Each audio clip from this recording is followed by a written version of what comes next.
हर कोई सोचता था कि वो एक बेकार इंसान है, लेकिन वो निकला सबसे ताकतवर हीरो जो नॉर्मल बनने का दिखावा कर रहा था। पहले एलन सबसे मजबूत हीरो था, लेकिन उसे इंसानों को बचाने का काम थकाऊ लगने लगा, खासकर जब उसकी पर्सनल लाइफ इसके लिए खतरे में थी। जब वो मरने वाला था तो उसने अपने साथ रोती देवी से इच्छा की कि अगले जन्म में वो नॉर्मल इंसान की तरह जीना चाहता है। उसकी ये इच्छा पूरी हुई और वो एक ड्यूक का नाकाम बेटा बन गया। एक दिन वो अपने बेडरूम में जागा, तभी उसका छोटा भाई दरवाजे पर दस्तक देता है और बताता है कि उनके पिता उनसे मिलना चाहते हैं।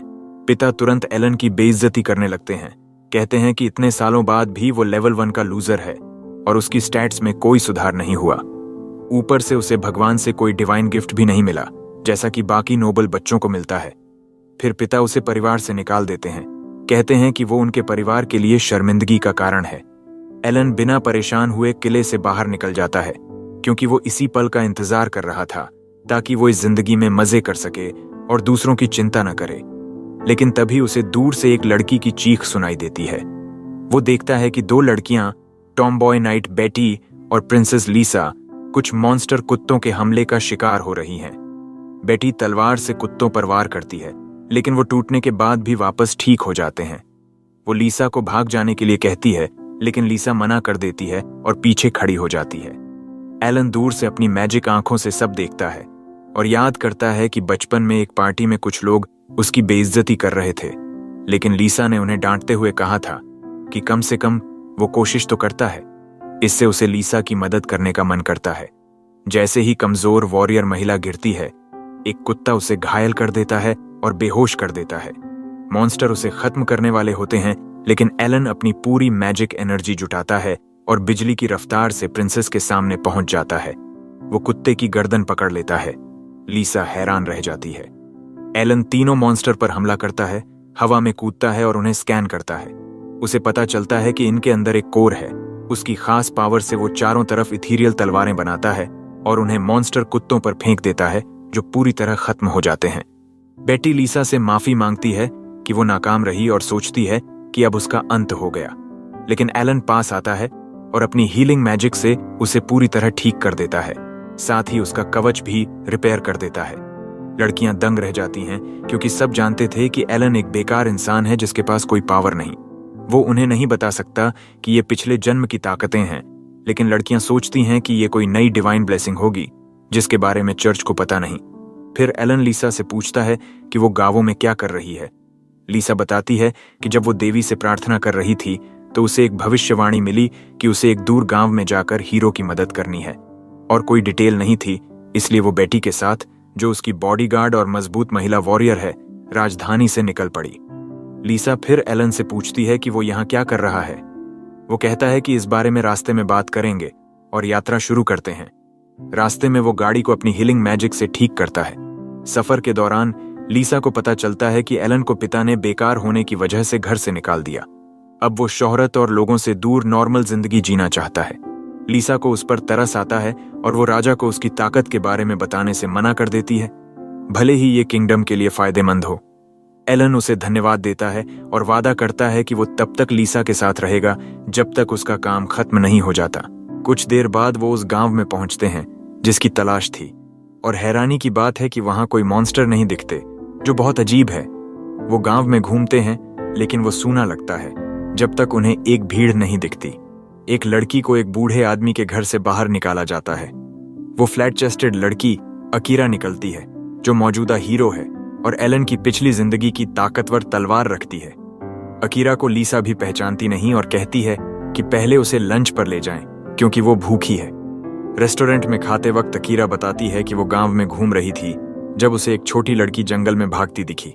उसने उसे पकड़ा और पूछा कि वो ठीक तो है, लेकिन लड़की ने कहा कि ड्रैगन उसे खा जाएगा। ये सुनकर अकीरा ने ड्रैगन को मारने का फैसला किया और लड़की को एक गुफा में छिपा दिया। फिर गांव में जानकारी जुटाने आई। जब अकीरा बूढ़े आदमी के घर गई सवाल पूछने, तो उसने बात करने से मना कर दिया और उसे बाहर निकाल दिया। एलन को यह सब शक के घेरे में लगता है और वो सोचता है कि शायद गांव वाले लड़की को ड्रैगन से सुरक्षा के लिए कुर्बानी दे रहे हैं, इसलिए आसपास मॉन्स्टर नहीं दिखते। ये थ्योरी सबको सही लगती है, तो अकीरा अकेले पहाड़ पर चढ़कर ड्रैगन को मारने का फैसला करती है। लीसा तुरंत साथ जाने को तैयार होती है क्योंकि भविष्यवाणी के मुताबिक उसे हीरो का मार्गदर्शन करना है, और बेटी भी लीसा के पीछे पीछे चल पड़ती है। एलन गहरी सांस लेता है क्योंकि वो अपने दोस्तों को अकेला नहीं छोड़ सकता, इसलिए ड्रैगन से हारने की सूरत में मदद के लिए साथ चला जाता है। पहाड़ पर चढ़ते वक्त अकीरा अपनी ताकत पर भरोसा दिखाती है और प्लान बनाती है कि वो सीधे ड्रैगन से लड़ेगी, जबकि बाकी लोग पहाड़ के चारों तरफ से हमला करेंगे। एलन जानता है कि ये हीरो बेकार है और हार जाएगी, इसलिए वो अकेले आगे जाने की पेशकश करता है और लड़कियों को दूसरी तरफ भेजता है। लेकिन अकीरा को शक होता है कि एलन उससे ज्यादा ताकतवर है और बिना उसकी लड़ाई के ड्रैगन को मार सकता है, इसलिए वो आगे जाने की जिद करती है। वो ड्रैगन से स्पर करने की भी मांग करती है। एलन मान जाता है और अकीरा सीधे ड्रैगन के पास चली जाती है। ड्रैगन तुरंत उठता है और उसे आग का बड़ा गोला दागता है, लेकिन अकीरा किसी तरह बच जाती है। वो अपनी लाइटनिंग पावर का इस्तेमाल करती है, लेकिन उसकी जादू इतनी कमजोर होती है कि ड्रैगन हंसने लगता है। तभी ड्रैगन दिखाता है कि छोटी लड़की भी वहां है और कहता है कि वो गांव वालों को डराने के लिए उसे छोड़ दिया था। इससे अकीरा गुस्से में आ जाती है और पूरी ताकत से लाइटनिंग अटैक करती है, ड्रैगन को काट देती है और हीरो की तरह पोज देती है। लेकिन जब वो मुड़ती है तो ड्रैगन बिल्कुल ठीक होता है।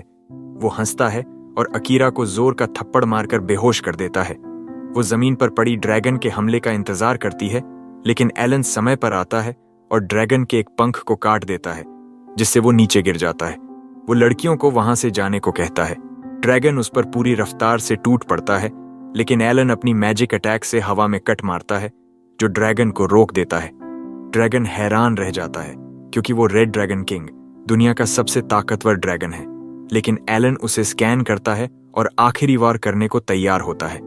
ड्रैगन कायर की तरह भागने लगता है और लड़कियों पर कूद जाता है, धमकी देता है कि अगर एलन एक कदम बढ़ाया तो वो उन्हें मार देगा। लेकिन एलन परवाह नहीं करता और तलवार से वार करता है, ड्रैगन को भेद देता है और अपनी आखिरी चाल से उसे पूरी तरह खत्म कर देता है। सब जीत की खुशी मनाते हैं और एलन को एहसास होता है कि लड़कियां इस दुनिया में एक दिन भी उसके बिना नहीं टिक सकती, इसलिए वो अपने रिटायरमेंट को टाल देता है जब तक लीसा का काम खत्म नहीं हो जाता।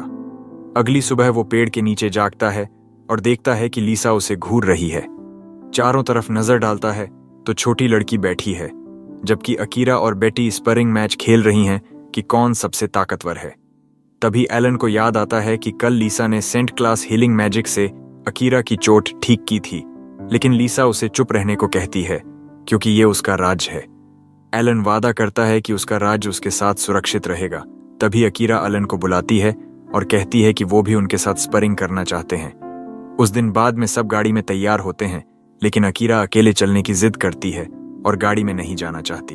एलन पूछता है कि क्या वो ठीक रहेगी, तो वो वादा करती है कि वो खुद को संभाल सकती है और लड़की को अपने साथ ले जाती है। एलन को शक होता है, इसलिए वो उसे FBI से सावधान रहने को कहता है। अकीरा चली जाती है, जबकि एलन और बाकी गाड़ी में आगे बढ़ते हैं। लीसा एलन से माफी मांगती है क्योंकि ड्रैगन से लड़ाई में उसकी तलवार टूट गई थी। वो कहती है कि वो एक पास के गांव में जाना चाहती है जहां डीजनरेट्स रहते हैं, क्योंकि उसका दोस्त नल वहां रहता है और शानदार तलवारें बनाता है।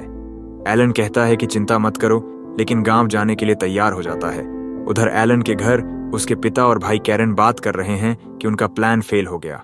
पता चलता है कि ये दोनों ही प्रिंसेस पर मॉन्स्टर कुत्तों को भेजने वाले थे और ड्रैगन से डील करके हीरो को मारने की साजिश रची थी ताकि किंगडम से बदला लिया जा सके। कैरन चिल्लाने लगता है, लेकिन पिता उसे चुप कराते हैं और बूढ़े नौकर से और जानकारी जुटाने को कहते हैं। गांव में एलन को देखकर हैरानी होती है क्योंकि वहां हर तरह के डेमी ह्यूमंस घूम रहे हैं। वो नल के घर पहुंचता है और अंदर उसे फर्श पर पड़ी देखता है, जिससे लीसा डर जाती है, लेकिन पता चलता है कि वो रात भर काम करने से थकी हुई थी। लीसा उसे ठीक करती है और तलवार बनाने की बात करती है, लेकिन नल मना कर देती है क्योंकि उसके पास अर्जेंट ऑर्डर हैं। एलन अपनी टूटी तलवार दिखाता है तो नल उसे गौर से देखती है और कहती है कि वो इसे बनाने से मना करती है क्योंकि जो इसे संभाल नहीं सकता उसके लिए तलवार नहीं बनाती। लीसा उसे एक बार चेक करने को कहती है। नल अपनी खास पावर से देखती है कि तलवार पूरी ताकत से इस्तेमाल हुई थी, इसलिए टूटी। इससे उसका मन बदल जाता है और वो तलवार बनाने को तैयार हो जाती है। फिर सबको शांति से काम करने के लिए बाहर कर देती है। बाद में तीनों शहर में लॉज ढूंढने जाते हैं, लेकिन एक लड़की जो अजीब ड्रेस में है उन्हें जासूसी कर रही होती है। वो बूढ़े नौकर के लिए काम करती है और उसे रिपोर्ट करती है। उसे हैरानी होती है क्योंकि लीसा के साथ सिर्फ एक कमजोर महिला गार्ड होनी चाहिए थी, न कि कोई दूसरा लड़का। दिन बिताने के बाद एलन एडवेंचरर गिल्ड में ड्रैगन के स्केल बेचने जाता है और थोड़ा उदास महसूस करता है। गिल्ड में फजी रिसेप्शनिस्ट को स्केल देता है, लेकिन उसने कभी रेड ड्रैगन का स्केल नहीं देखा और चिल्लाने लगती है। इससे बूढ़ा नौकर और उसकी जासूस का ध्यान जाता है। नौकर एलन से पूछता है कि स्केल कहां से मिला। एलन कहता है कि उसकी टीम ने रेड ड्रैगन किंग को हराया था। नौकर अपनी स्किल से उसका लेवल चेक करता है और पाता है कि वो लेवल 1 लूजर है, तो पूछता है कि क्या हीरो उसकी टीम में था। एलन सच कहता है कि हीरो साथ था और सबने मिलकर जीत हासिल की। नौकर संतुष्ट होकर चला जाता है, लेकिन जासूस को शक रहता है कि एलन कुछ छिपा रहा है। अगली सुबह एलन और उसकी टीम नल के घर वापस जाती है और उसे फिर बेहोश पाती है। लीसा उसे होश में लाती है और एलन को उसकी नई तलवार देती है। एलन उसे देखकर कहता है कि यह उसकी सबसे शानदार तलवार है। उत्साहित एल्फ उसे बाहर ट्राई करने को कहती है, लेकिन लीसा उसे आराम करने को कहती है। बाद में वो जंगल में मॉन्स्टर मारने जाते हैं। रास्ते में एलन पूछता है कि नुल तलवार क्यों बनाती है, क्योंकि ये आमतौर पर बौनों का काम होता है। नुल बताती है कि उसका परिवार बचपन में खो गया था और जंगल में भटकते वक्त एक बौनी वनेसा ने उसे बचाया, जो मर्दों से भी मर्दाना थी।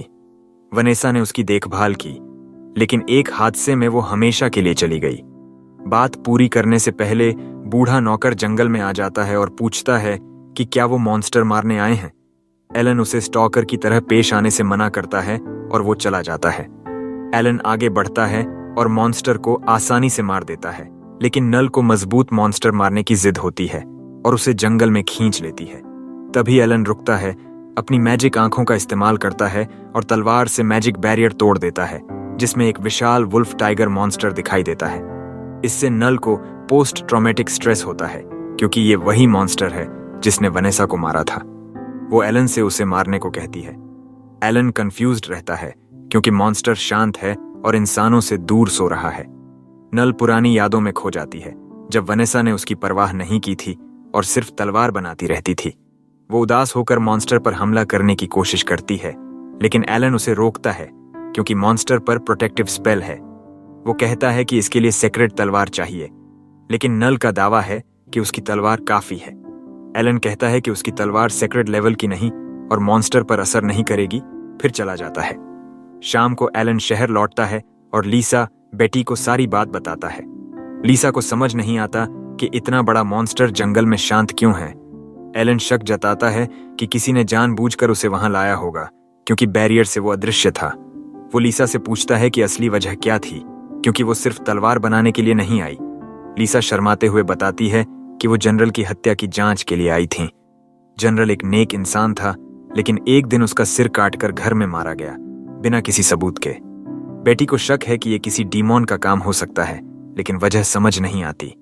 उधर जंगल में जासूस मॉन्स्टर वुल्फ को चेक करती है और हैरान होती है कि एलन ने बैरियर कैसे तोड़ा। वो नौकर से मिलती है, जो कहता है कि ये गांव बोरिंग है और वो जाना चाहता है। वो जासूस को लीसा और नल को मारने का हुक्म देता है, जिससे वो चौंक जाती है। नौकर उसे गुलाम की तरह कंट्रोल करता है और उसकी गर्दन में कॉलर दिखाई देता है। रात को नल तलवार पर काम करती है, एलन की सलाह से उसे बेहतर बनाने की कोशिश में। वो थक कर वहीं सो जाती है और सपने में देखती है कि मॉन्स्टर वुल्फ और नौकर ने वनेसा को मारा था। वनेसा की तलवार टूट गई थी, लेकिन हीरो ने उसे बचाया था। नल वादा करती है कि वो सेक्रेट तलवार से भी बेहतर तलवार बनाएगी। सुबह वो हल्का महसूस करती है और सोचती है कि शायद लीसा ने उसे ठीक किया, लेकिन पता चलता है कि एलन ने रात को उसे हिल किया था। दिन में वो तलवार पूरी करती है और जीशिन से रात को अकेले मॉन्स्टर पर हमला करने जाती है। मॉन्स्टर सो रहा होता है, लेकिन उसे भांप लेता है और उसे पेड़ से टकरा देता है। नल उठती है, तभी नौकर आता है और उसकी हिम्मत की तारीफ करता है। वो फिर हमला करती है, लेकिन मॉन्स्टर बच जाता है और उसे पीठ में लात मारता है। नौकर उसे आखिरी प्रार्थना करने को कहता है, लेकिन एलन बीच में आता है और मॉन्स्टर को दूर धकेल देता है। नौकर हंसता है और कहता है कि ये उसका प्लान था। उधर जासूस लीसा के कमरे में घुसती है, लेकिन बिस्तर खाली पाती है। बेटी और लीसा उसे पीछे से बुलाती हैं, क्योंकि एलन के बैरियर से वो अदृश्यता देख सकती है। जासूस हमला करती है, लेकिन बेटी उसे रोकती है। लड़ाई में बेटी उसे हराने वाली होती है, लेकिन लीसा उसे रोकती है।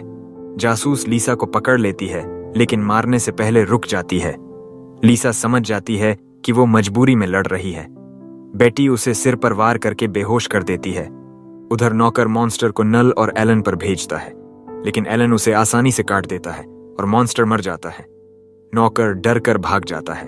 एलन नुल को शहर ले जाता है और लीसा से मिलकर जासूस से पूछताछ करता है। पता चलता है कि नौकर ने उसके गांव पर हमला करके सबको मारा था, इसलिए वो मजबूरी में उसके लिए काम करती थी। नल को अपनी पुरानी जिंदगी याद आती है और वो जासूस को आजाद करती है। कहती है कि वो उसे अपने घर ले जाएगी। जासूस खुशी से रोने लगती है।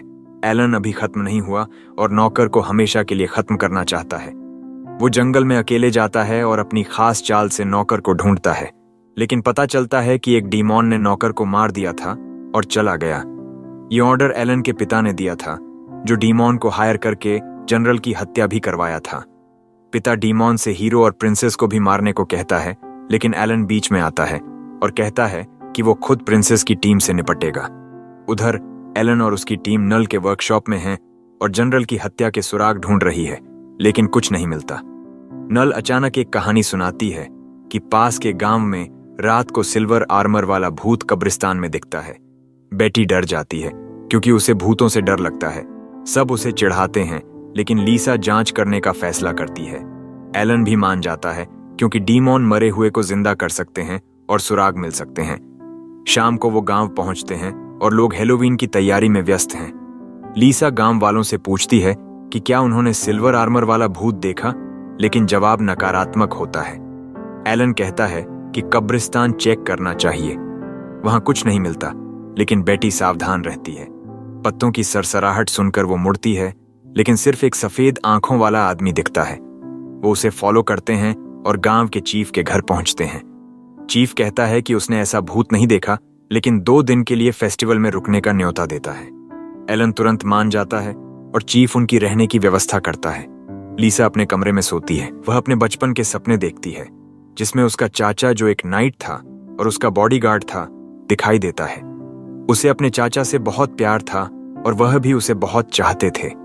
अचानक नींद में फर्श की क्रैकिंग की आवाज से उसकी नींद टूट जाती है। वह बाहर जाकर देखती है कि कुछ हो रहा है या नहीं। लिसा खिड़की से बाहर देखती है और हैरान रह जाती है जब उसे एक सिल्वर आर्मर में नाइट दिखाई देता है, जो उसके चाचा से बहुत मिलता जुलता है। नाइट चलकर दूर जाने लगता है और लिसा उसका पीछा करती है। आखिर में कब्रिस्तान पहुंच जाती है। नाइट गायब हो जाता है और अचानक ज़ॉम्बीज़ जमीन से निकलते हैं। लिसा डर के चीख पड़ती है, लेकिन फिर एलन उसे जगाता है। पता चलता है कि यह सिर्फ एक बुरा सपना था, लेकिन डर और अकेलापन का एहसास अभी भी लिसा के दिल में है। वह एलन से चिपक जाती है और कहती है कि उसे थोड़ी देर ऐसे ही रहने दें। दिन बदलता है और अगली शाम गांव वाले भूत बनकर हैलोवीन मनाते हैं। वे एक बड़ा बोनफायर जलाते हैं और उसके चारों ओर नाचते हैं, जबकि एलन और लड़कियां उन्हें देखते हैं। अचानक कल वाला सफेद आंखों वाला आदमी उनके पास आता है और फेस्टिवल में शामिल होने को कहता है।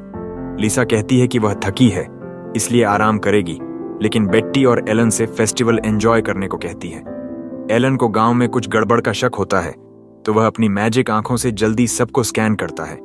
फिर वह लिसा की बात मानता है और नाचते हुए गांव वालों की ओर दौड़ता है। बेटी भी उसके पीछे चल पड़ती है। जैसे ही लिसा अकेली रह जाती है, एक अजीब धुआं की लकीर उसके सामने से गुजरती है और उसे अपने चाचा की आवाज सुनाई देती है। वह पीछे मुड़ती है और भीड़ के पीछे उसे देखती है तो उत्साह से उसकी ओर दौड़ पड़ती है। वह भीड़ को धक्का देकर आगे बढ़ती है। नाइट अंधेरे में चला जाता है। आखिरकार लिसा डार्क फॉरेस्ट पहुंचती है और रहस्यमयी धुआं और घना हो जाता है। सिल्वर नाइट उसके सामने आता है और वह सच में उसका चाचा होता है। वह कहता है कि रात को जंगल में आना खतरनाक है, लेकिन लिसा कहती है कि उसे कुछ डर नहीं, क्योंकि वह उसके साथ है। उसे याद आता है कि एक बार वह उसे एक खतरनाक पहाड़ी रास्ते पर गार्ड कर रहा था। उनकी कैरेज पर मॉन्स्टर ने हमला किया तो चाचा बाहर जाकर उन्हें भगाने लगा। उसने लिसा की रक्षा के लिए पूरी कोशिश की और एक मॉन्स्टर पर वार किया जो उसे टारगेट कर रहा था, लेकिन मॉन्स्टर पहली बार में नहीं मरा और उसने चाचा पर हमला कर दिया। नाइट गंभीर रूप से घायल हो गया और मॉन्स्टर ने उसे अपने जबड़े में पकड़कर उड़ना शुरू कर दिया। नाइट ने अपनी सारी ताकत लगाकर मॉन्स्टर के दिल में छुरा भोंका और दोनों नदी में गिर गए। ये लिसा ने उसे आखिरी बार देखा था और क्योंकि सर्च पार्टी उसे नहीं ढूंढ पाई, वह मानती थी कि वह कहीं जिंदा है। अब वह पूछती है कि वह इतने समय से कहाँ था। नाइट कहता है कि वह शाही परिवार से नफरत जल रहा था और अपनी रंजिश छुपाकर रखे हुए था। नाइट लिसा को बताता है कि उसका पिता, जो राजा है, उसे मारने की कोशिश कर रहा है और लिसा को यह सुनकर यकीन नहीं होता। चाचा कहता है कि एम्परर लोगों को टारगेट कर रहा है जो नेचुरल गिफ्ट्स के साथ पैदा हुए हैं। इसमें हीरो नल, जनरल जो अपनी जान गंवा चुका था, और लिसा भी शामिल है जिसके पास सेंटेस की शक्ति है। नाइट मानता है कि राजा इन्हें भगवान के अपोस्टल्स समझता है जो उसकी बगावत करेंगे और उसके देश को तबाह करेंगे, इसलिए वह इन्हें मारना चाहता है। नाइट लिसा की ओर हाथ बढ़ाता है और उसे अपने साथ मिलाकर अपने बुरे पिता को हराने को कहता है। लिसा उसके शब्दों से हक्की रह जाती है, लेकिन अंधे विश्वास में नहीं पड़ती। वह कहती है कि अगर यह सच भी है तो वे राजा से शांति से बात करके इसे सुलझा सकते हैं। नाइट समझ जाता है कि लड़की उसके बहाने में नहीं आएगी, तो वह अपना असली रूप दिखाता है और डार्क मैजिक से हवा में तैरने लगता है। वह लिसा पर हमला करता है, लेकिन अचानक एलन वहां आता है और उसे बचाता है। वह नाइट के वार को रोकता है और उसे पीछे धकेल देता है। एलन बताता है कि वह लिसा पर नजर रखे हुए था और उसे पता है कि नाइट अभी डेमन के कंट्रोल में है। वह अपनी मैजिक पावर का इस्तेमाल करता है और नाइट के शरीर से लगे स्पेल को तोड़ देता है, जिससे वह डेमन के कंट्रोल से आजाद हो जाता है। लिसा चाचा की चिंता करती है, लेकिन वह उठता है और कहता है कि उसकी चिंता बेकार है क्योंकि वह पहले से मर चुका है। वह एलन को धन्यवाद देता है कि उसने उसे उस स्पेल से आजाद किया जिसने उसे अपनी भतीजी पर हमला करने को मजबूर किया। वह बताता है कि राजा को मारने की बात जो उसने लिसा को कही वह झूठ था। नाइट एलन से लिसा की देखभाल करने को कहता है और वादा करता है कि वह उसे सुरक्षित रखेगा। नाइट को यह सुनकर खुशी होती है और वह अपनी आखिरी ख्वाहिश जाहिर करता है। वह एलन से उससे स्पर करने की चुनौती देता है। एलन विनम्रता से चुनौती स्वीकार करता है और नाइट पहले वार करता है। एलन पहले वार को रोकता है और दोनों अपनी तलवारबाजी के हुनर दिखाते हुए वार पर वार करते हैं। लिसा उन्हें देखती है और उसे याद आता है कि चाचा ने एक बार वादा किया था कि वह उसे दुनिया के हर खतरे से बचाएगा जब तक कि उसका साथ देने के लिए उससे मजबूत कोई न मिल जाए। आज वही दिन है जब चाचा की यह लंबी ख्वाहिश पूरी हुई। जैसे ही वह एलन से हारकर लिसा की गोद में लेटता है, वह उसे रोने से मना करता है। वह कहता है कि लिसा उसके लिए सचमुच बेटी की तरह थी और उसे जिंदगी भर खुश रहने की शुभकामनाएं देता है, फिर अपनी आखिरी सांस लेता है। उस रात एलन किलेबंदी की दीवार से गांव पर नजर रख रहा होता है। तभी गांव का मुखिया उसके पास आता है। वह एलन से पूछता है कि उसे उनका राज कब से पता है और बताता है कि शुरू से ही उसे मालूम था कि इस गांव के सारे लोग मरे हुए थे और मुखिया ही उन्हें मैजिक से कंट्रोल कर रहा था। एलन कहता है कि उसे पता होने के बावजूद उसने इस शांत गांव को परेशान नहीं करना चाहा, लेकिन मुखिया उसकी दया पर जीने के मूड में नहीं है क्योंकि वह असल में एक डेमन है। वह अपने ज़ॉम्बीज को एलन पर भेजता है, लेकिन एलन अपनी शक्ति से मुखिया के ज़ॉम्बीज पर कंट्रोल तोड़ देता है। फिर वह एक उड़ती चमक भेजता है जो डेमन मुखिया और उसके सारे ज़ॉम्बीज को 2 हिस्सों में काट देती है। वे डिसइंटीग्रेट हो जाते हैं और मुखिया एक मैजिक कोर छोड़ जाता है। अगले दिन जब वे अपनी यात्रा फिर शुरू करते हैं, एलन मैजिक कोर का विश्लेषण करता है और उसमें अपनी छोटी भाई की शक्ति पाता है।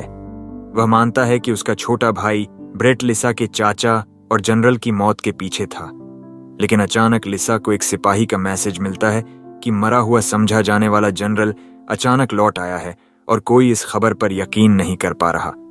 दूसरी ओर ब्रेट अपने छोटे भाई को सपने में उस दिन को देखता है जब सब कुछ बिगड़ गया था। वह दिन था जब उसकी मां मर गई थी और पिता ने दुनिया पर से भरोसा खो दिया था। वह एक कड़वा और नफरत करने वाला इंसान बन गया जो अपने बेटों को घृणा और तिरस्कार से देखता था। ब्रेट उस वक्त बहुत छोटा था और उसे पिता की हालत समझ नहीं आई। अक्सर नौकर उसकी बातें करते कि ब्रेट सिर्फ खेलता रहता था, जबकि एलन अपनी उम्र से ज्यादा समझदार था। ब्रेट ने यह नफरत एलन पर निकाली और उसे दोषी ठहराया कि वह भी पिता की तरह उसे नीचा दिखाता है। अचानक वह पसीने से तर होकर जाग जाता है और गुस्से में तकिए पर पंच मारता है। जल्दी ही वह अपने पिता से मिलने जाता है जो एक खत पढ़कर पागलों की तरह हंस रहा होता है। हाथ में पकड़ा खत जलता है और वह कहता है कि अब इस किंगडम और भगवानों से बदला लेने का वक्त आ गया है। पिता की इस प्रतिक्रिया से प्रभावित होकर ब्रेड सोचता है कि वह ही इस परिवार को आगे ले जाने के लिए सही है। इस बीच शहर में मरे हुए जनरल के जिंदा होने की अफवाहें फैलने लगती हैं। न सिर्फ यह, बल्कि जिंदा हुआ जनरल राजा के खिलाफ बगावत में शामिल हो गया है और लोगों को अपने साथ मिलाने की कोशिश कर रहा है। रॉयल नाइट्स के कैप्टन एडवर्ड और उनका असिस्टेंट शहर में घूमते हुए गॉसिप और अफवाहें सुन रहे हैं। असिस्टेंट मानता है कि अफवाहें टालना मुश्किल था, लेकिन ये बहुत तेजी से फैल रही हैं। एडवर्ड भी सोचता है कि कोई इन्हें जानबूझकर फैला रहा है और असिस्टेंट पूछता है कि वह जनरल के जिंदा होने के बारे में क्या सोचता है। वह कहता है कि जनरल असली है या नकली, इससे फर्क नहीं पड़ता, क्योंकि अगर वह किंगडम का दुश्मन बन रहा है तो नाइट्स उसे खत्म करेंगे। वह यकीन रखता है कि अगर जनरल जिंदा होता तो वह भी वही फैसला लेता। वे एक गली में प्रवेश करते हैं जहां अचानक एक लंबा हुडेड फिगर उनके सामने आता है। दोनों नाइट्स लड़ने के लिए तैयार हो जाते हैं, लेकिन वह आदमी अपना हुड हटाकर आधा खोलता है और पता चलता है कि वह चर्च का आर्च बिशप है। एडवर्ड पूछता है कि वह अकेले इस खतरनाक जगह पर क्या कर रहा है और आर्च बिशप कहता है कि वह उससे गुप्त बात करना चाहता है और उसे अपने साथ चलने को कहता है। एडवर्ड अपनी शंकाओं के बावजूद उसकी बात मान लेता है, हालांकि असिस्टेंट को अजीब सा लगता है। वह दावा करता है कि यह लड़ाई नहीं, बस जानकारी जुटाने की यात्रा है और आर्च बिशप के साथ चला जाता है। लेकिन असिस्टेंट का अजीब एहसास खत्म नहीं होता। आर्च बिशप एडवर्ड को नाइट्स के ट्रेनिंग ग्राउंड तक ले जाता है और फिर गायब हो जाता है। एडवर्ड अकेला ट्रेनिंग एरिया में रह जाता है जब अचानक कोई पीछे से हमला करता है। वह समय रहते हमलावर की खून की भूख भांप लेता है और उसका वार रोकता है तो पता चलता है कि वह उसका पुराना दोस्त और एलन का पिता क्रेग है। एडवर्ड उसे पीछे धकेलता है और दोनों पुराने दिनों की बातें करते हैं कि इतने सालों में कुछ नहीं बदला। एडवर्ड कहता है कि क्रेग को उसकी पत्नी की फ्यूनरल के बाद नहीं देखा और पूछता है कि वह अचानक यहाँ क्यों है। क्रेग हंसते हुए उसे मूर्ख कहता है और बताता है कि आर्च बिशप पहले से उनके कंट्रोल में है। फिर एडवर्ड पर हमला करता है। एडवर्ड अभी तक समझ नहीं पाया कि क्या हो रहा है और वह वॉर रोकते हुए सफाई मांगता है। क्रेग कहता है कि उसे अब इस दुनिया की जरूरत नहीं और किसी और जगह ब्रेट कैरेज से यात्रा कर रहा होता है। उसके दिमाग में सिर्फ माँ की मौत की यादें चल रही हैं। उस वक्त उसे मौत का मतलब समझ नहीं आया और उसने एलन से पूछा कि माँ क्यों नहीं उठ रही। एलन ने उसे बताया कि हर इंसान एक दिन मर जाता है और उसे हाथ पकड़कर दिलासा दिया। उस वक्त दोनों का रिश्ता इतना बुरा नहीं था और ब्रेट रात को नींद न आने पर एलन से मिलने जाता था। उसने एलन से पूछा कि क्या वह फेल्योर है, क्योंकि पिता ने उसे फेल्योर कहा था। एलन ने उसे समझाया कि वह फेल्योर नहीं और लोगों की बातों को नजरअंदाज करे जो उसकी काबिलियत को चांस दिए बिना जज करते हैं। लेकिन ब्रेट सिर्फ रोया क्योंकि उसे भाई की बातों पर यकीन नहीं हुआ और पिता की बातों को मानकर भाग गया। जल्दी ही वह तरक्की करने लगा और पिता ने उसे पहचाना। फिर एलन को फेल्योर समझने लगा। ब्रेट को पिता का ध्यान मिलने से खुशी हुई, लेकिन एलन को सबकी नजरों में लूजर देखकर गुस्सा भी आया। ब्रेट ने उसे कहा कि वह परिवार के नाम के लायक नहीं, लेकिन एलन ने कहा कि अगर वह गलत रास्ते पर जाए तो उससे मदद मांगे। ब्रेट की नॉस्टैल्जिया राइड टूटती है जब एक रहस्यमयी शख्स उसके सामने आता है। वह बताता है कि उनकी तैयारी पूरी हो गई है और ब्रेट से उसकी तरफ के हालात पूछता है। ब्रेट कहता है कि उसने अपनी शक्ति से आर्च बिशप को कंट्रोल किया और एडवर्ड को बहकाया। रहस्यमयी शख्स मानता है कि एडवर्ड मुश्किल दुश्मन है क्योंकि वह 1 मीटर के दायरे में किसी की शक्ति को निष्क्रिय कर सकता है, इसलिए उसे युद्ध में अजेय माना जाता है। ब्रेट कहता है कि उसका पिता एडवर्ड से निपट रहा है तो उन्हें चिंता करने की जरूरत नहीं। अगर सबसे बुरा हाल हो तो वह अपनी खास शक्ति का इस्तेमाल करके प्लान को अंजाम देगा, जिससे एडवर्ड की शक्ति उस पर असर नहीं करेगी। वह रहस्यमयी शख्स को याद दिलाता है कि उनकी तरफ से लगातार नाकामियां हुई हैं और पूछता है कि क्या इस बार सफल होंगे, जिससे वह गुस्से में आ जाता है। अचानक उसका साथी उसके पास टेलीपोर्ट होकर आता है और बताता है कि हीरो आ गया है। वे चेतावनी देकर गायब हो जाते हैं कि ब्रेट से कोई गलती बर्दाश्त नहीं होगी। इस बीच हीरो अकिरा और उसकी गोद ली हुई लड़की सारा शहर में यात्रा कर रही होती है। अकिरा को एक हुडेड फिगर का पीछा करते हुए दिखता है और वह तेजी से चलने लगती है। वह एक सुनसान जगह पहुंचकर पीछा करने वालों को बाहर आने को कहती है और 4 हुडेड मैन उसके चारों ओर आते हैं। वे कहते हैं कि उसे मार देंगे। अकिरा सोचती है कि ये इतने काबिल नहीं और हमलावर भी मानते हैं, लेकिन वे सारा और उसके गांव पर लगे स्पेल को एक्टिवेट करते हैं। जिससे सारा एक लिविंग बम बन जाती है। अकीरा लड़की को ढांढस बंधाती है, लेकिन हुडेड मैन फायरबॉल चार्ज करते हैं और उनका लीडर कहता है कि जैसे ही फायरबॉल उसे लगेगा उसकी लाइफ एनर्जी फ्यूल बन जाएगी और वह फट जाएगी। वे अकीरा से पूछते हैं कि क्या वह लड़की के साथ मरेगी या उसे छोड़कर अपनी जान बचाएगी। अकीरा शक में पड़ जाती है, लेकिन सारा उसे धक्का देकर भागने को कहती है। वह मना करती है और लड़की को कसकर गले लगाती है, जबकि फायरबॉल उनकी ओर आते हैं। दूसरी ओर एडवर्ड का असिस्टेंट कुछ नाइट्स के साथ कैप्टन की तलाश में जाता है। तभी एक हुडेड फिगर उनके सामने आता है। असिस्टेंट नाइट्स को हमला करने से मना करता है क्योंकि उसे लगता है कि यह शख्स उनसे कहीं ज्यादा ताकतवर है, लेकिन वह कहता है कि वह नुकसान पहुंचाने नहीं आया और दुनिया की सच्चाई बताने की पेशकश करता है। मुख्य शहर में आर्चबिशप और जिंदा हुआ जनरल सिरिल अचानक लोगों के सामने आते हैं। वे ब्रेट की खास शक्ति से कंट्रोल में हैं। जनरल सिरिल सबसे पहले लोगों से माफी मांगता है कि उसकी खबर से भ्रम और डर फैला। फिर वह अपने एजेंडे पर आता है और कहता है कि अब दुनिया की सच्चाई बताएगा। आर्चबिशप आगे आता है और कहता है कि भगवान झूठ बोल रहे हैं। वह दावा करता है कि हर किसी को मिलने वाले गिफ्ट्स डिवाइन ब्लेसिंग्स नहीं हैं, जिससे लोग कंफ्यूज हो जाते हैं। सिरेल उनसे सोचने को कहता है कि हर किसी की जिंदगी गिफ्ट्स से डायरेक्ट होती है, फिर भी कई लोग वही गिफ्ट नहीं पाते जो उन्हें चाहिए। आर्चबिशप कहता है कि भगवान गिफ्ट्स से इंसानों को कठपुतली की तरह कंट्रोल कर रहे हैं, लेकिन इससे छुटकारा पाने का तरीका है। वह बताता है कि अगर वे अपने गिफ्ट्स त्याग दें तो भगवान के कंट्रोल से आजाद होकर अपनी किस्मत के मालिक बन सकते हैं। लोग इस पर यकीन नहीं करते तो जनरल सिरेल कहता है कि उनके पास ऐसा शख्स है जो उनके शक का जवाब देगा। इसके साथ ब्रेट एंट्री लेता है और लोगों से पीछे देखने को कहता है। वे एक विशाल कुत्ते जैसे मॉन्स्टर को देखकर घबरा जाते हैं। ब्रेट उन्हें चिंता न करने को कहता है क्योंकि मॉन्स्टर कृत्रिम रूप से बनाया गया है और उनकी मदद के लिए है। सिरेल कहता है कि एक मॉन्स्टर 10,000 सैनिकों के बराबर है और उसकी कोई कमजोरी नहीं। लोग जनरल की बात मानते हैं, लेकिन सोचते हैं कि इसके बावजूद यह हर किसी के गिफ्ट्स की जगह नहीं ले सकता। ब्रेट कहता है कि अब उसकी शक्ति काम आएगी। उसकी शक्ति का नाम मैरियोनेट है और आर्चबिशप दावा करता है कि यह किसी की छुपी हुई काबिलियत को बाहर ला सकता है। अगर वे गिफ्ट्स त्याग दें तो यह उन्हें और मजबूत बना सकता है। वह भरोसा दिलाता है कि ये काबिलियतें उनकी खुद की मेहनत से विकसित होंगी और दुनिया को नई समृद्धि की ओर ले जाएंगी। लोग अब उन्हें मानने लगते हैं, लेकिन सोचते हैं कि ब्रेट के मरने के बाद क्या होगा। ब्रेट को इस सवाल का इंतजार था और उसने एक हुडेड साथी को जवाब देने के लिए बुलाया। वह कहता है कि उसकी मौत के बाद उसके दोस्त लोग गिफ्ट्स त्याग कर उनकी छुपी काबिलियत को अपनाने में मदद करेंगे। रहस्यमयी शख्स हुड हटाता है और पता चलता है कि वह एक डेमन है। भीड़ घबरा जाती है, लेकिन ब्रेट उन्हें आश्वस्त करता है कि उसने डेमन्स के साथ दोस्ती कर ली है। वह कहता है कि डेमन्स ने उन्हें गिफ्ट्स की सच्चाई बताई और वे इन्हें खत्म करने में मदद कर सकते हैं।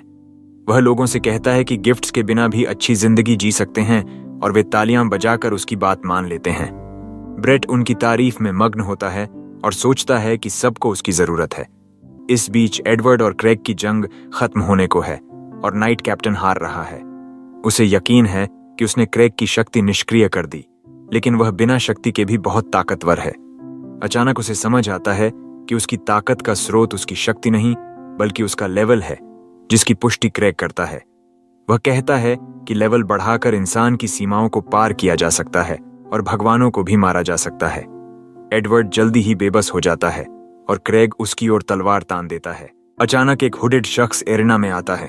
क्रेग पूछता है कि क्या उसने हीरो को हरा दिया, लेकिन वह शख्स उसे हमला कर देता है और पता चलता है कि वह हीरो अकीरा है। जब डेमन्स ने उस पर हमला किया, सारा फटने के बजाय एक प्रोटेक्टिव बैरियर बनाती है, जिससे अकीरा को डेमन्स को खत्म करने का मौका मिलता है। उसे याद आता है कि एलन ने सारा पर लगा कर्स स्पेल ओवरराइट कर दिया था, जिससे सब शांति से सुलझ गया। इस बीच एडवर्ड का असिस्टेंट भी हुडेड डेमन की बातों को मानने से इनकार करता है और कहता है कि गिफ्ट से कंट्रोल हो या ना हो, वे अपनी मर्जी से किंगडम की रक्षा करते हैं।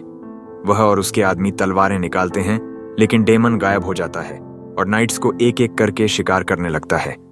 असिस्टेंट भी घायल हो जाता है, लेकिन हार नहीं मानता। अचानक फीमेल नाइट बेट्टी वहां आती है और उसकी मदद करती है।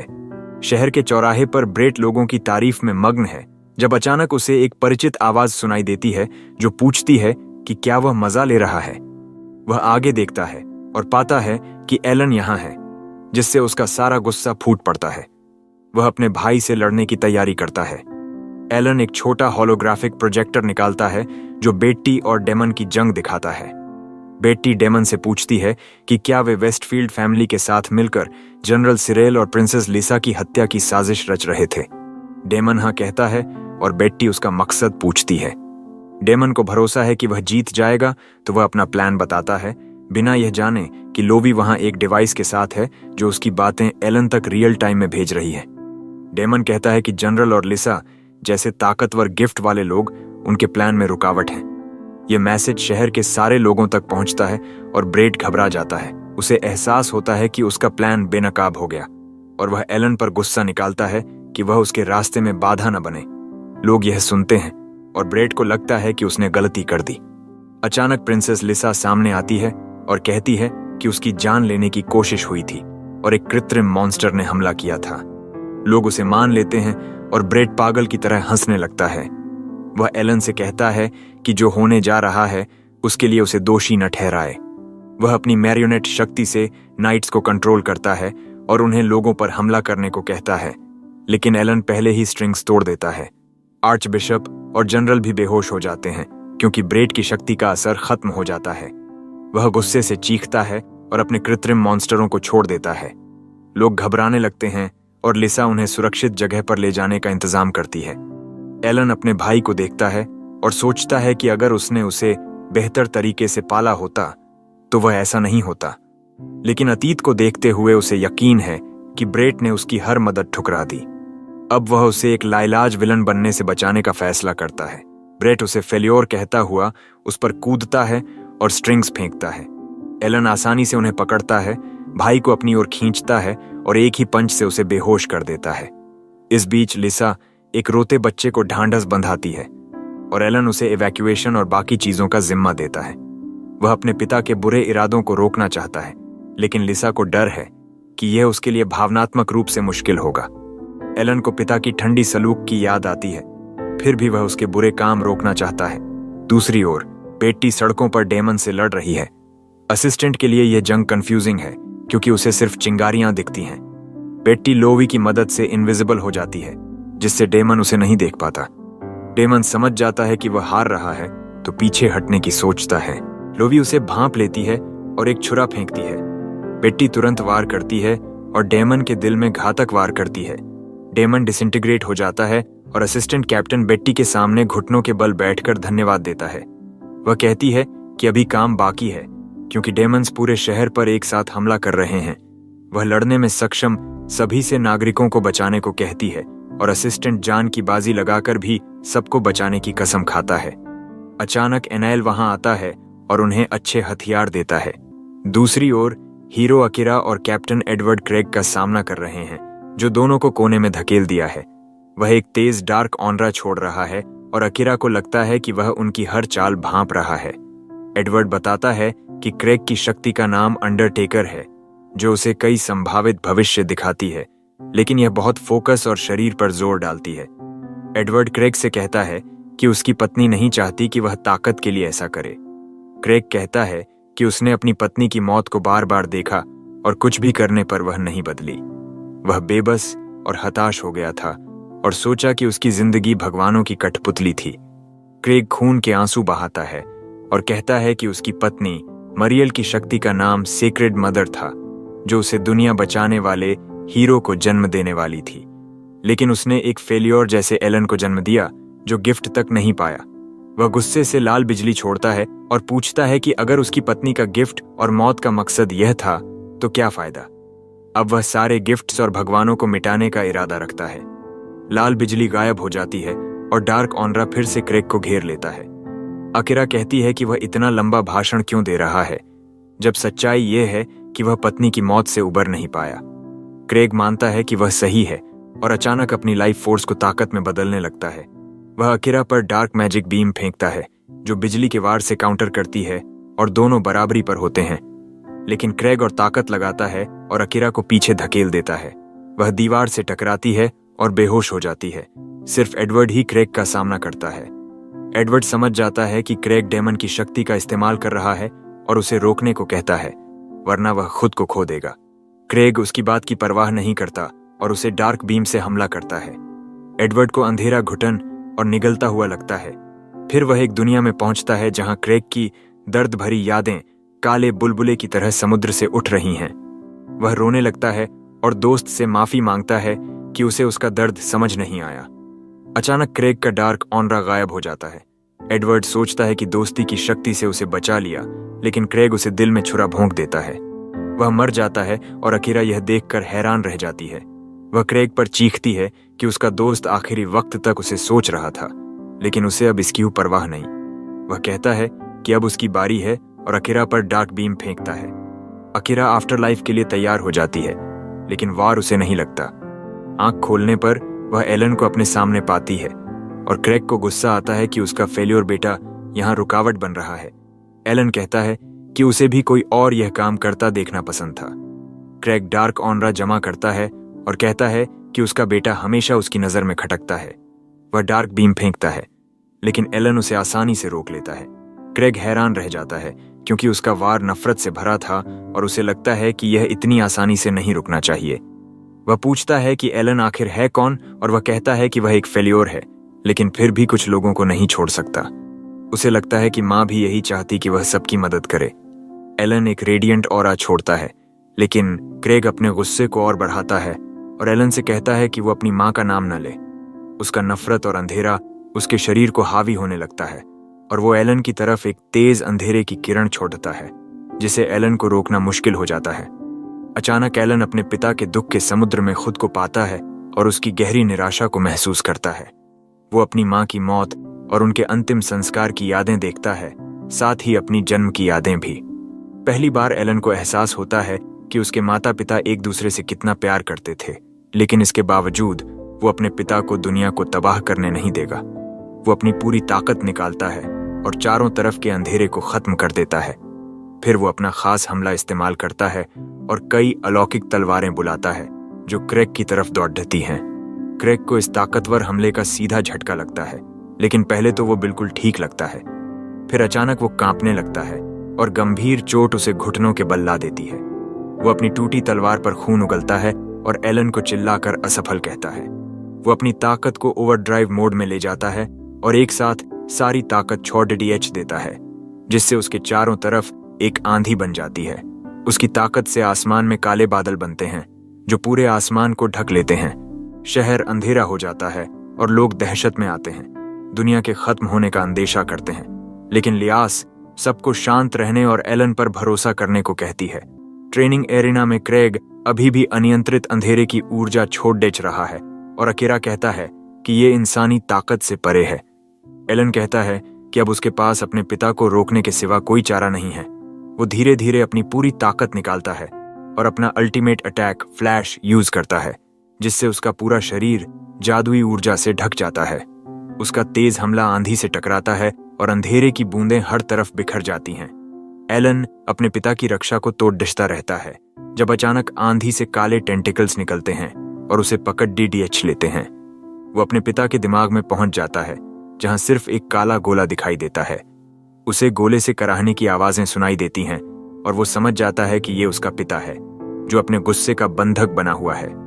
एलन को एहसास होता है कि वो अपने पिता से ज्यादा अलग नहीं था, क्योंकि वो भी अपने पिछले जन्म के धोखों से भागता आ रहा था।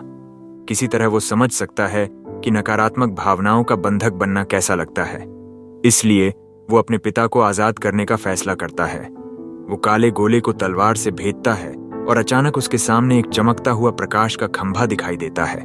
प्रकाश का खंभा फैलने लगता है और अपने रास्ते में सब कुछ निगल लेता है।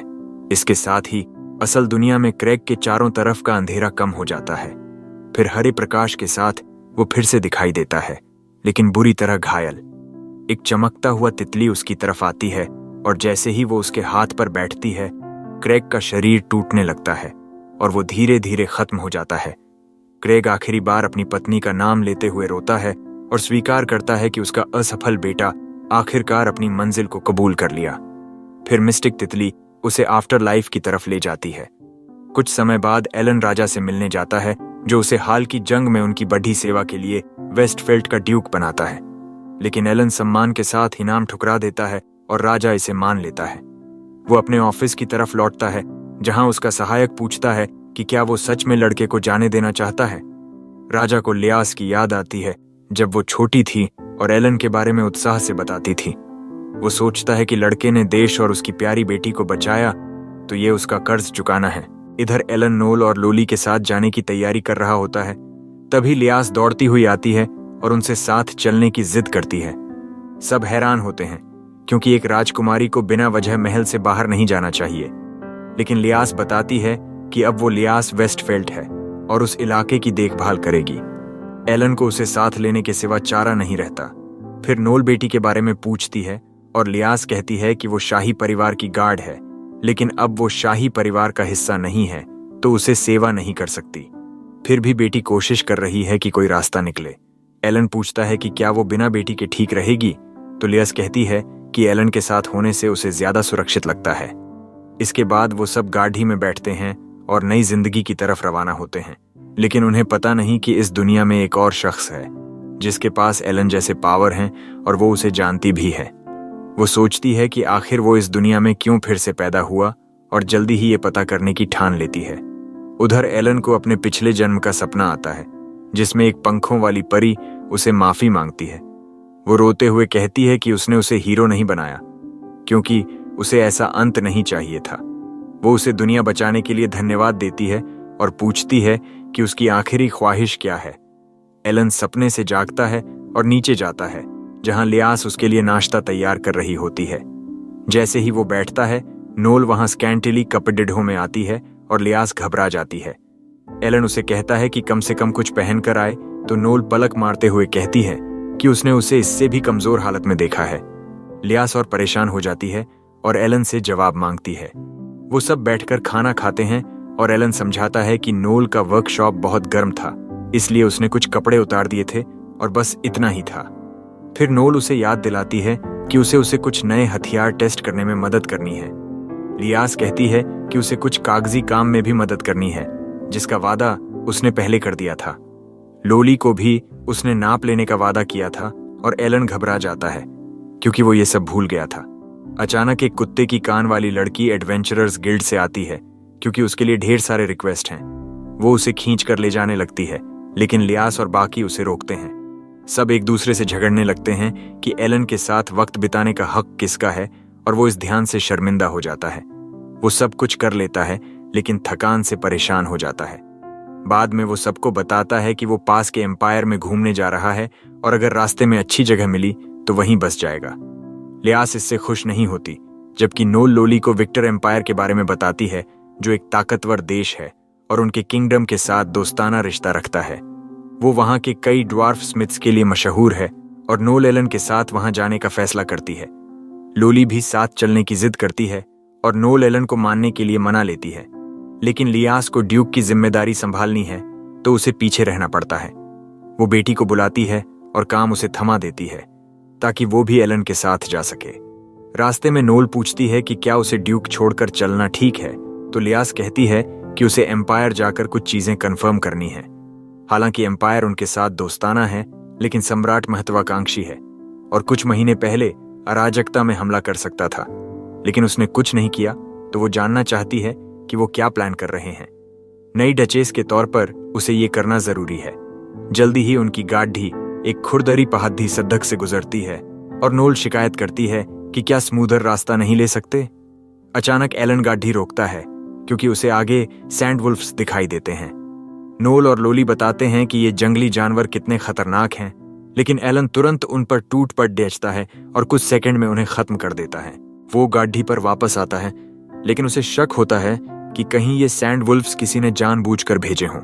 2 दिन बाद वो एम्पायर के पहले बड़े शहर पहुंचते हैं। शहर गुलजार है, लेकिन एलन सतर्क रहता है क्योंकि माहौल थोड़ा डरावना लगता है, खासकर इतने सारे गार्ड्स की वजह से। अचानक वो एक रेडहेड से टकराता है और उसे हिना के रूप में पहचान लेता है। हिना भी उसे पहचानती है और पूछती है कि वो यहाँ क्या कर रहा है। वो सवाल उसी पर फेंकता है और पूछता है कि इंपीरियल मार्कवी की बेटी बिना गार्ड्स के यहाँ क्या कर रही है। हिना शर्मिंदा हो जाती है और उसे हाथ छोड़ने को कहती है, तो वो ऐसा करता है। एलन की लड़कियां उससे हिना के करीब होने से जलती हैं, लेकिन लियास उसे पहचानती है। हिना भी लियास को पहचानती है और पूछती है कि वो यहाँ क्या कर रही है। लियास घबराकर कहती है कि वो साइट सीइंग कर रही है, लेकिन हिना उसे झूठ बोलते हुए पकड़ लेती है। हिना सवाल नहीं करती, लेकिन सलाह देती है कि एम्पायर अभी अराजकता में है और एक छोटी सी चिंगारी भी बड़ा हादसा कर सकती है। वो चाहती है कि एलन और उसकी लड़कियां परेशानी में फंसने से पहले अपने देश वापस चली जाएं। वो बताती है कि ब्लैक वुल्फ नाइट्स, जो एम्पायर के सबसे खतरनाक नाइट्स हैं, को सम्राट ने अपनी मर्जी से काम करने की इजाजत दी है। हिना सख्ती से कहती है कि ब्लैक वुल्फ नाइट्स से दूर रहें और फिर जल्दी से चली जाती है।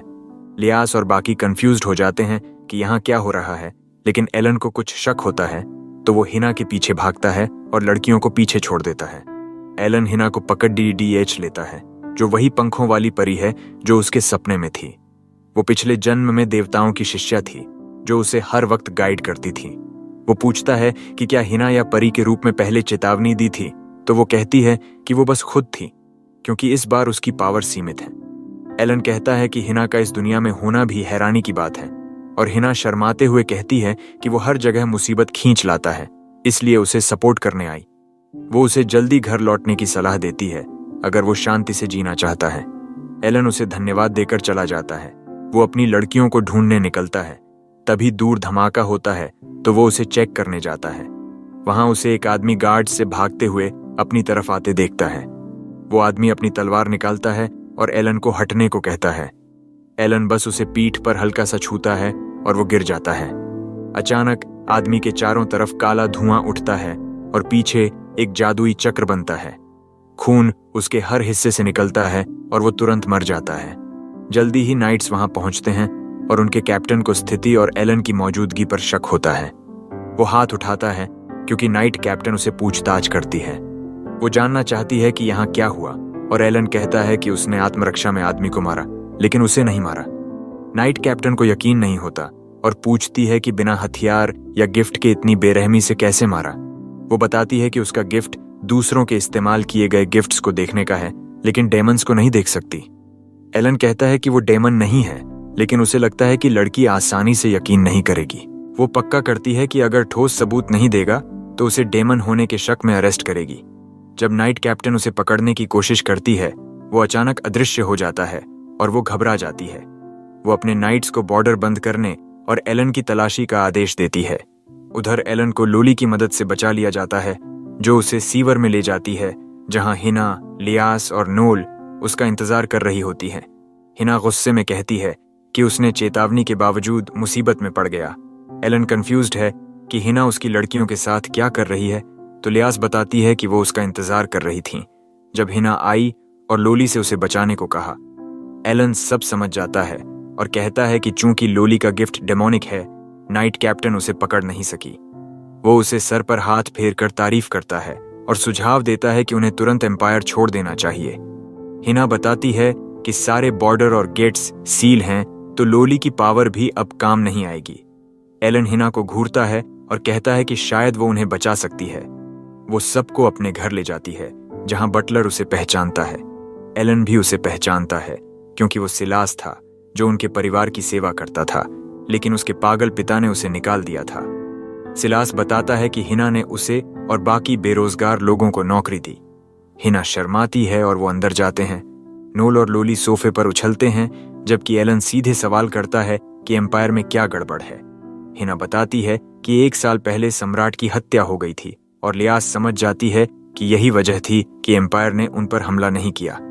नोल पूछती है कि क्या हिना को आउटसाइडर्स को ये बात बतानी चाहिए, तो वो कहती है कि उसे भरोसा है कि ये लोग इसका गलत इस्तेमाल नहीं करेंगे।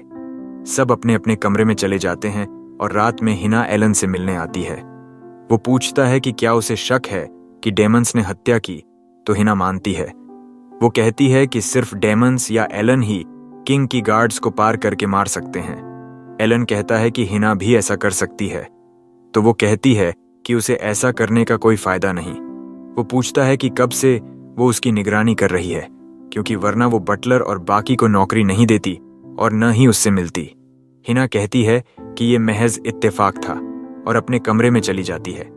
जैसे ही वो बाहर जाती है, वो खुश होती है कि आखिरकार उसे एलन की मुस्कान देखने को मिली, जो पिछले जन्म में गायब हो गई थी। पिछले जन्म में वो देवताओं की शिष्या थी और एलन के साथ रही, लेकिन सबकी नफरत से वो उदास हो गया था। इसलिए वो इस दुनिया में फिर से पैदा हुई ताकि वो खुश रहे। हिना हमेशा से एलन की निगरानी कर रही थी और उसे खुशी थी कि उसे ऐसे लोग मिले जो उसे खुश रखते हैं। हालांकि वो थोड़ी जलती भी थी कि वो उनमें से नहीं थी। जल्दी ही एलन का ग्रुप हिना के कासल में बस जाता है, लेकिन नोल बोर हो जाती है। वो ड्वार्फ वर्कशॉप्स देखना चाहती है, लेकिन हिना कहती है कि शहर में सख्त पहरा है तो वो भूल जाए। ये नोल के लिए बड़ा झटका होता है और वो मानसिक तौर पर परेशान हो जाती है। वो अपनी कल्पना से एक अदृश्य तलवार बनाती है।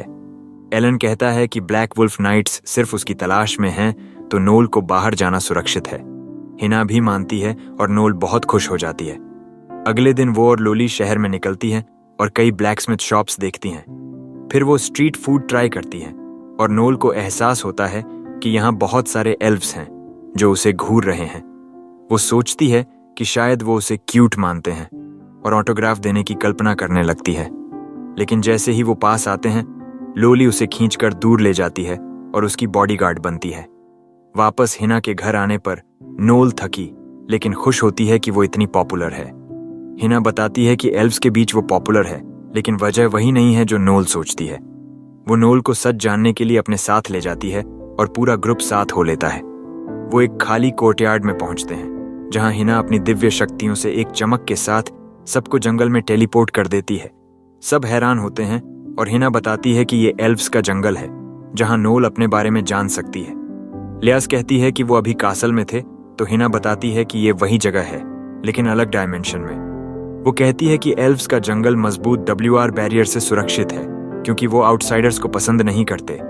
जो भी यहाँ आता है उसकी यादें मिटा दी जाती हैं, लेकिन हिना को यहाँ आने की इजाजत है। एलन हैरान होता है कि एल्व्स का बैरियर इतना मजबूत है कि उसे भी पता नहीं चला, और पूछता है कि क्या हिना इसमें शामिल थी। वो शर्माते हुए मानती है कि उसका छोटा योगदान था।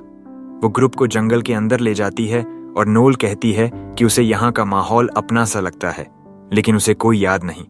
जल्दी ही वो एल्व्स से घिर जाते हैं। सब सतर्क हो जाते हैं, लेकिन एलन को उनमें कोई दुश्मनी नहीं दिखती। अचानक एल्व्स घुटनों के बल झुकते हैं और हिना कहती है कि ये उनकी रूलर के आने की स्वाभाविक प्रतिक्रिया है। एल्व्स अपनी रूलर का स्वागत करते हैं और नोल हकलाते हुए पूछती हैं कि क्या वो उसकी बात कर रहे हैं। एक एल्व कहता है कि उन्होंने उसका लंबे वक्त से इंतजार किया, लेकिन नोल को समझ नहीं आता। हिना उसे बताती है कि वो आखिरी बची एल्व है जिसमें रॉयल खून है। फिर एक एल्व पराल खुद को राजा का प्रतिनिधि बताता है और नोल अब उसके दोस्तों का स्वागत करता है। वो उन्हें अपने सेटलमेंट में ले जाता है जो पेड़ों के घरों का समूह है। एल्व्स इंसानी फर्नीचर यूज कर रहे हैं और चेस खेल रहे हैं, जो एलन और बाकी को हैरान करता है। पराल हिना के बारे में बताने वाला होता है, लेकिन वो उसे चुप करा देती है। जल्दी ही 2 सींग वाले बच्चे नोल के पास दौड़ते हैं और उसे अखरोट देते हैं। वो एक एक अखरोट लेती है और बच्चे वादा करते हैं कि कल और अच्छी चीजें लाएंगे। पराल बच्चों को भगा देता है और पेड़े के पीछे छिपे लड़के को भी बाहर आने को कहता है। वो लड़का फेल निकलता है और पराल उसे भगा देता है, क्योंकि उनकी रूलर बिजी है। नोल कहती है कि उसके पास वक्त है, लेकिन पराल नहीं मानता। फिल शिकायत करता है कि बुरे लोग रूलर से मिले, तो पराल उसे जोर से डांटता है और वो रोते हुए भाग जाता है। नोल को जिज्ञासा होती है कि उसने बुरे लोगों से क्या मतलब निकाला, लेकिन पराल कहता है कि कुछ नहीं और ग्रुप को अंदर ले जाता है। इधर इंसानी दुनिया में नाइट कैप्टन लाजेट एक इमारत से चुपके से निकलती है। उसका रूड सबोनर्डिनेट ओसवाल्ड उसका स्वागत करता है, जिसे उसने एल्व्स के जंगल की तलाश में भेजा था। वो रिपोर्ट देता है कि वो असफल रहा और लाजेट उसे डांटती है कि वो सिर्फ जंग का शौकीन है। ओसवाल्ड उसे वही जवाब देता है और वो अपनी तलवार उसके गले पर रख देती है, लेकिन ओसवाल्ड बिना परवाह किए अपनी मिशन पर लौट जाता है। एल्व्स के जंगल में सब एक पार्टी एंजॉय कर रहे हैं, जिसमें नोल ध्यान का केंद्र है। पराल एलन के पास बैठता है और बताता है कि बिना रूलर के वक्त एल्व्स के लिए कितना मुश्किल था। वो कहता है कि अगर एल्व्स अपनी रूलर की सेवा नहीं करते तो न तो बढ़ सकते हैं और न ही बच्चे पैदा कर सकते हैं। पराल हिना को क्रेडिट देता है, जिसने नोल के बारे में बताया और एल्व्स को दूसरी संस्कृतियों से जोड़ा। हिना ने इंसानी सामान लाकर एल्व्स को समझाया और अब कई एल्व्स इंसानी दुनिया में आजादी से घूमते हैं। एलन पूछता है कि क्या हिना ने सींग वाले बच्चों को गांव लाया, जो डेमन बच्चे हैं। वो डेमन्स से नफरत नहीं करता, लेकिन जिज्ञासु है कि इन्हें दुनिया भर में नफरत के बावजूद एल्व्स के साथ शांति से रहते हैं। पराल बताता है कि 3 साल पहले हिना ने 2 अनाथ डेमन बच्चों को संभालने को कहा। ज्यादातर एल्व्स इसके खिलाफ थे, लेकिन हिना ने कहा कि दूसरी नस्लों के साथ रहकर वो बिना राजा के भी बढ़ सकते हैं। इसलिए सबने उन्हें रखा, लेकिन अभी भी ज्यादातर उन्हें स्वीकार नहीं करते। नोल सारा ध्यान पाकर थक जाती है और एल्व्स की जिद से परेशान है। लोली उसे डरते हुए पूछती है कि क्या वो सच में एल्व्स की रूलर बनेगी, तो वो कहती है कि उसे अभी नहीं पता। एलन माहौल को हल्का करने के लिए आराम करने का सुझाव देता है और हिना से बाद में मिलने का इशारा करता है। नोल अकेली लिविंग रूम में सोचती है और अपनी फैसले को लेकर कंफ्यूज्ड है। उसने अपनी मेंटर वनेसा का सपना पूरा किया, जिससे उसने अल्टीमेट तलवार बनाई, लेकिन अब उसका कोई अपना लक्ष्य नहीं है। इस उलझन से परेशान नोल ताजी हवा में टहलने निकलती है और चांद को निहारती है। एलन खिड़की से उसे देख रहा होता है, तभी हिना आती है और पूछती है कि क्या उसका इशारा उसे बेडरूम में बुलाने के लिए था। वो प्यार से किसके लिए तैयार होती है, लेकिन एलन कहता है कि अब वो उससे काम खत्म कर चुका है, तो वो चली जाए। हिना गुस्से में फूट पड़ती है कि उसने उसे गलत समझाया और शांत होने पर पूछती है कि उसे क्या चाहिए। एलन डेमन बच्चों के बारे में जानना चाहता है। हिना पराल को कोसती है कि वो इतना ढीला मुंह है और बताती है कि डेमन्स के बारे में कुछ बातें उसे नहीं पता। डेमन्स एक अलग नस्ल नहीं, बल्कि जो लोग नफरत से भर जाएं और दूसरों की मौत चाहें, दुनिया उन्हें डेमन मानती है। डेमन बच्चे अपवाद हैं जो डेमन माता पिता से पैदा होते हैं और ज्यादातर उन्हें छोड़ देते हैं। उन्हें नफरत और शिकार किया जाता है, जिससे उनकी नफरत और डेमोनिक खूबियां बढ़ती हैं। हिना कहती है कि उसने 2 बच्चों को इंसानों से बचाया जब वो उनका पीछा कर रहे थे। एलन मुस्कुराता है और कहता है कि यही वो करेगी जैसा उसने सोचा था। अगले दिन पराल नोल और उसके दोस्तों को जादुई झील के पास ले जाता है। नोल परेशान दिखती है और वो पूछता है कि क्या वो फैसले को लेकर तनाव में है। वो उसे गिल्ट में फंसने की सलाह नहीं देता, क्योंकि एल्फ सब खुद जीना सीख रहे हैं। तभी 2 डेमन बच्चे आते हैं और नोल को चमकता पत्थर देते हैं, जैसा वादा था। वो उनका धन्यवाद करती है और हिना कहती है कि ये स्पिरिट स्टोन है, जो एल्वन पावर का क्रिस्टल है और अल्केमी में कीमती है। अचानक फील आता है और पत्थर फेंक देता है। वो डेमन बच्चों से रूलर से दूर रहने को कहता है और वो रोने लगते हैं। नोल उन्हें सांत्वना देती है, जबकि पराल उसे डांटता है और वो भाग जाता है। एलन को एहसास होता है कि एल्व्स डेमन्स से नफरत करते हैं और हिना कहती है कि सिर्फ एल्व्स ही नहीं, इतनी नेकी वाली लियास को भी बच्चों के पास आने में दिक्कत है। हिना चली जाती है और शहर की गलियों में रोते हुए फील को ढूंढती है। वो कहती है कि वो पहले बहुत रूड था, तो वो कहता है कि उसे डेमन्स का रूलर के करीब आना बर्दाश्त नहीं हुआ। हिना पूछती है कि क्या डेमन्स ने उसे कभी नुकसान पहुंचाया, तो वो कहता है कि नहीं। वो उसके पास बैठती है और कहती है कि डेमन बच्चे भी रूलर से उतना ही प्यार करते हैं। वो उसे बच्चों से दोस्ती करने और अच्छा व्यवहार करने को कहती है, क्योंकि वो उससे छोटे हैं। वो चली जाती है और उसे जल्दी घर लौटने को कहती है। फिल सोचता है कि उसे डेमन बच्चों से मानना चाहिए, लेकिन जैसे ही वो उठता है, ओसवाल्ड सामने आ जाता है। वो उसे गले से पकड़ता है और तलवार निकालकर जंगल का रास्ता दिखाने को कहता है। इधर एल्व्स के गांव में रूलर के सम्मान में बड़ा उत्सव चल रहा है। सब एल्व्स की मेहमान नवाजी से खुश हैं, लेकिन नोल उदास दिखती है। हिना एलन से पूछती है कि क्या नोल ठीक रहेगी, क्योंकि वो रूलर बनने की सोच से परेशान लग रही है। एलन मुंह में खाना ठूंसते हुए कहता है कि किसी की भी भूख खत्म हो जाएगी ऐसी हालत में। हिना उसे मदद करना चाहती है, लेकिन एलन कहता है कि यह फैसला नोल को खुद करना है। लेकिन उनकी चिंता बेकार है, क्योंकि नोल का खाना न खाना सिर्फ इसलिए है कि वो मांस खाना चाहती है, फल सब्जियां नहीं। बाद में हिना चली जाती है और पराल को मेहमानों को घुमाने का जिम्मा देती है। पराल कहता है कि उसे खुद बाहर जाकर गायब शख्स को ढूंढने की जरूरत नहीं, लेकिन हिना कहती है कि उसे भी घर लौटना है, तो कोई दिक्कत नहीं। वो चली जाती है और एलन पराल से पूछता है कि क्या कुछ गड़बड़ है। वो बताता है कि फील जंगल छोड़कर गया है और वापस नहीं आया। इधर शहर में हिना फील को गलियों में ढूंढती है, लेकिन वो नहीं मिलता। दूसरी तरफ एलन और उसके दोस्त एल्व्स सेटलमेंट में लौटते हैं और वो कहता है कि एल्व्स बहुत बेफिक्र हैं। लोली चारों तरफ देखती है और कहती है कि वो ज्यादा आलसी लगते हैं। पराल कहता है कि मेहनती शब्द एल्व्स पर फिट नहीं बैठता, क्योंकि वो बहुत लंबे जीते हैं और धीरे धीरे बढ़ते हैं। उनका वक्त देखने का तरीका भी दूसरी नस्लों से अलग है, इसलिए मेहनत का फायदा उन्हें कम लगता है। लोली पूछती है कि अगर वो काम नहीं करते तो खाना कैसे मिलता है, तो वो हाथ फैलाता है और एक सेब आ जाता है। सब उस ट्रिक के पीछे का राज जानना चाहते हैं और वो बताता है कि जब भी वो चाहें जंगल अपनी पैदावार उनके साथ शेयर करता है।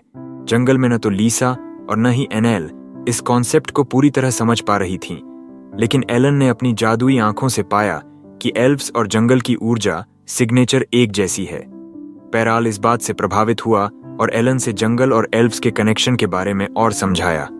पैराल ने एनेल से पूछा कि वो जंगल के बारे में क्या सोचती है। उसने जवाब दिया कि ये अच्छा और शांतिपूर्ण है, लेकिन इसमें कुछ कमी है।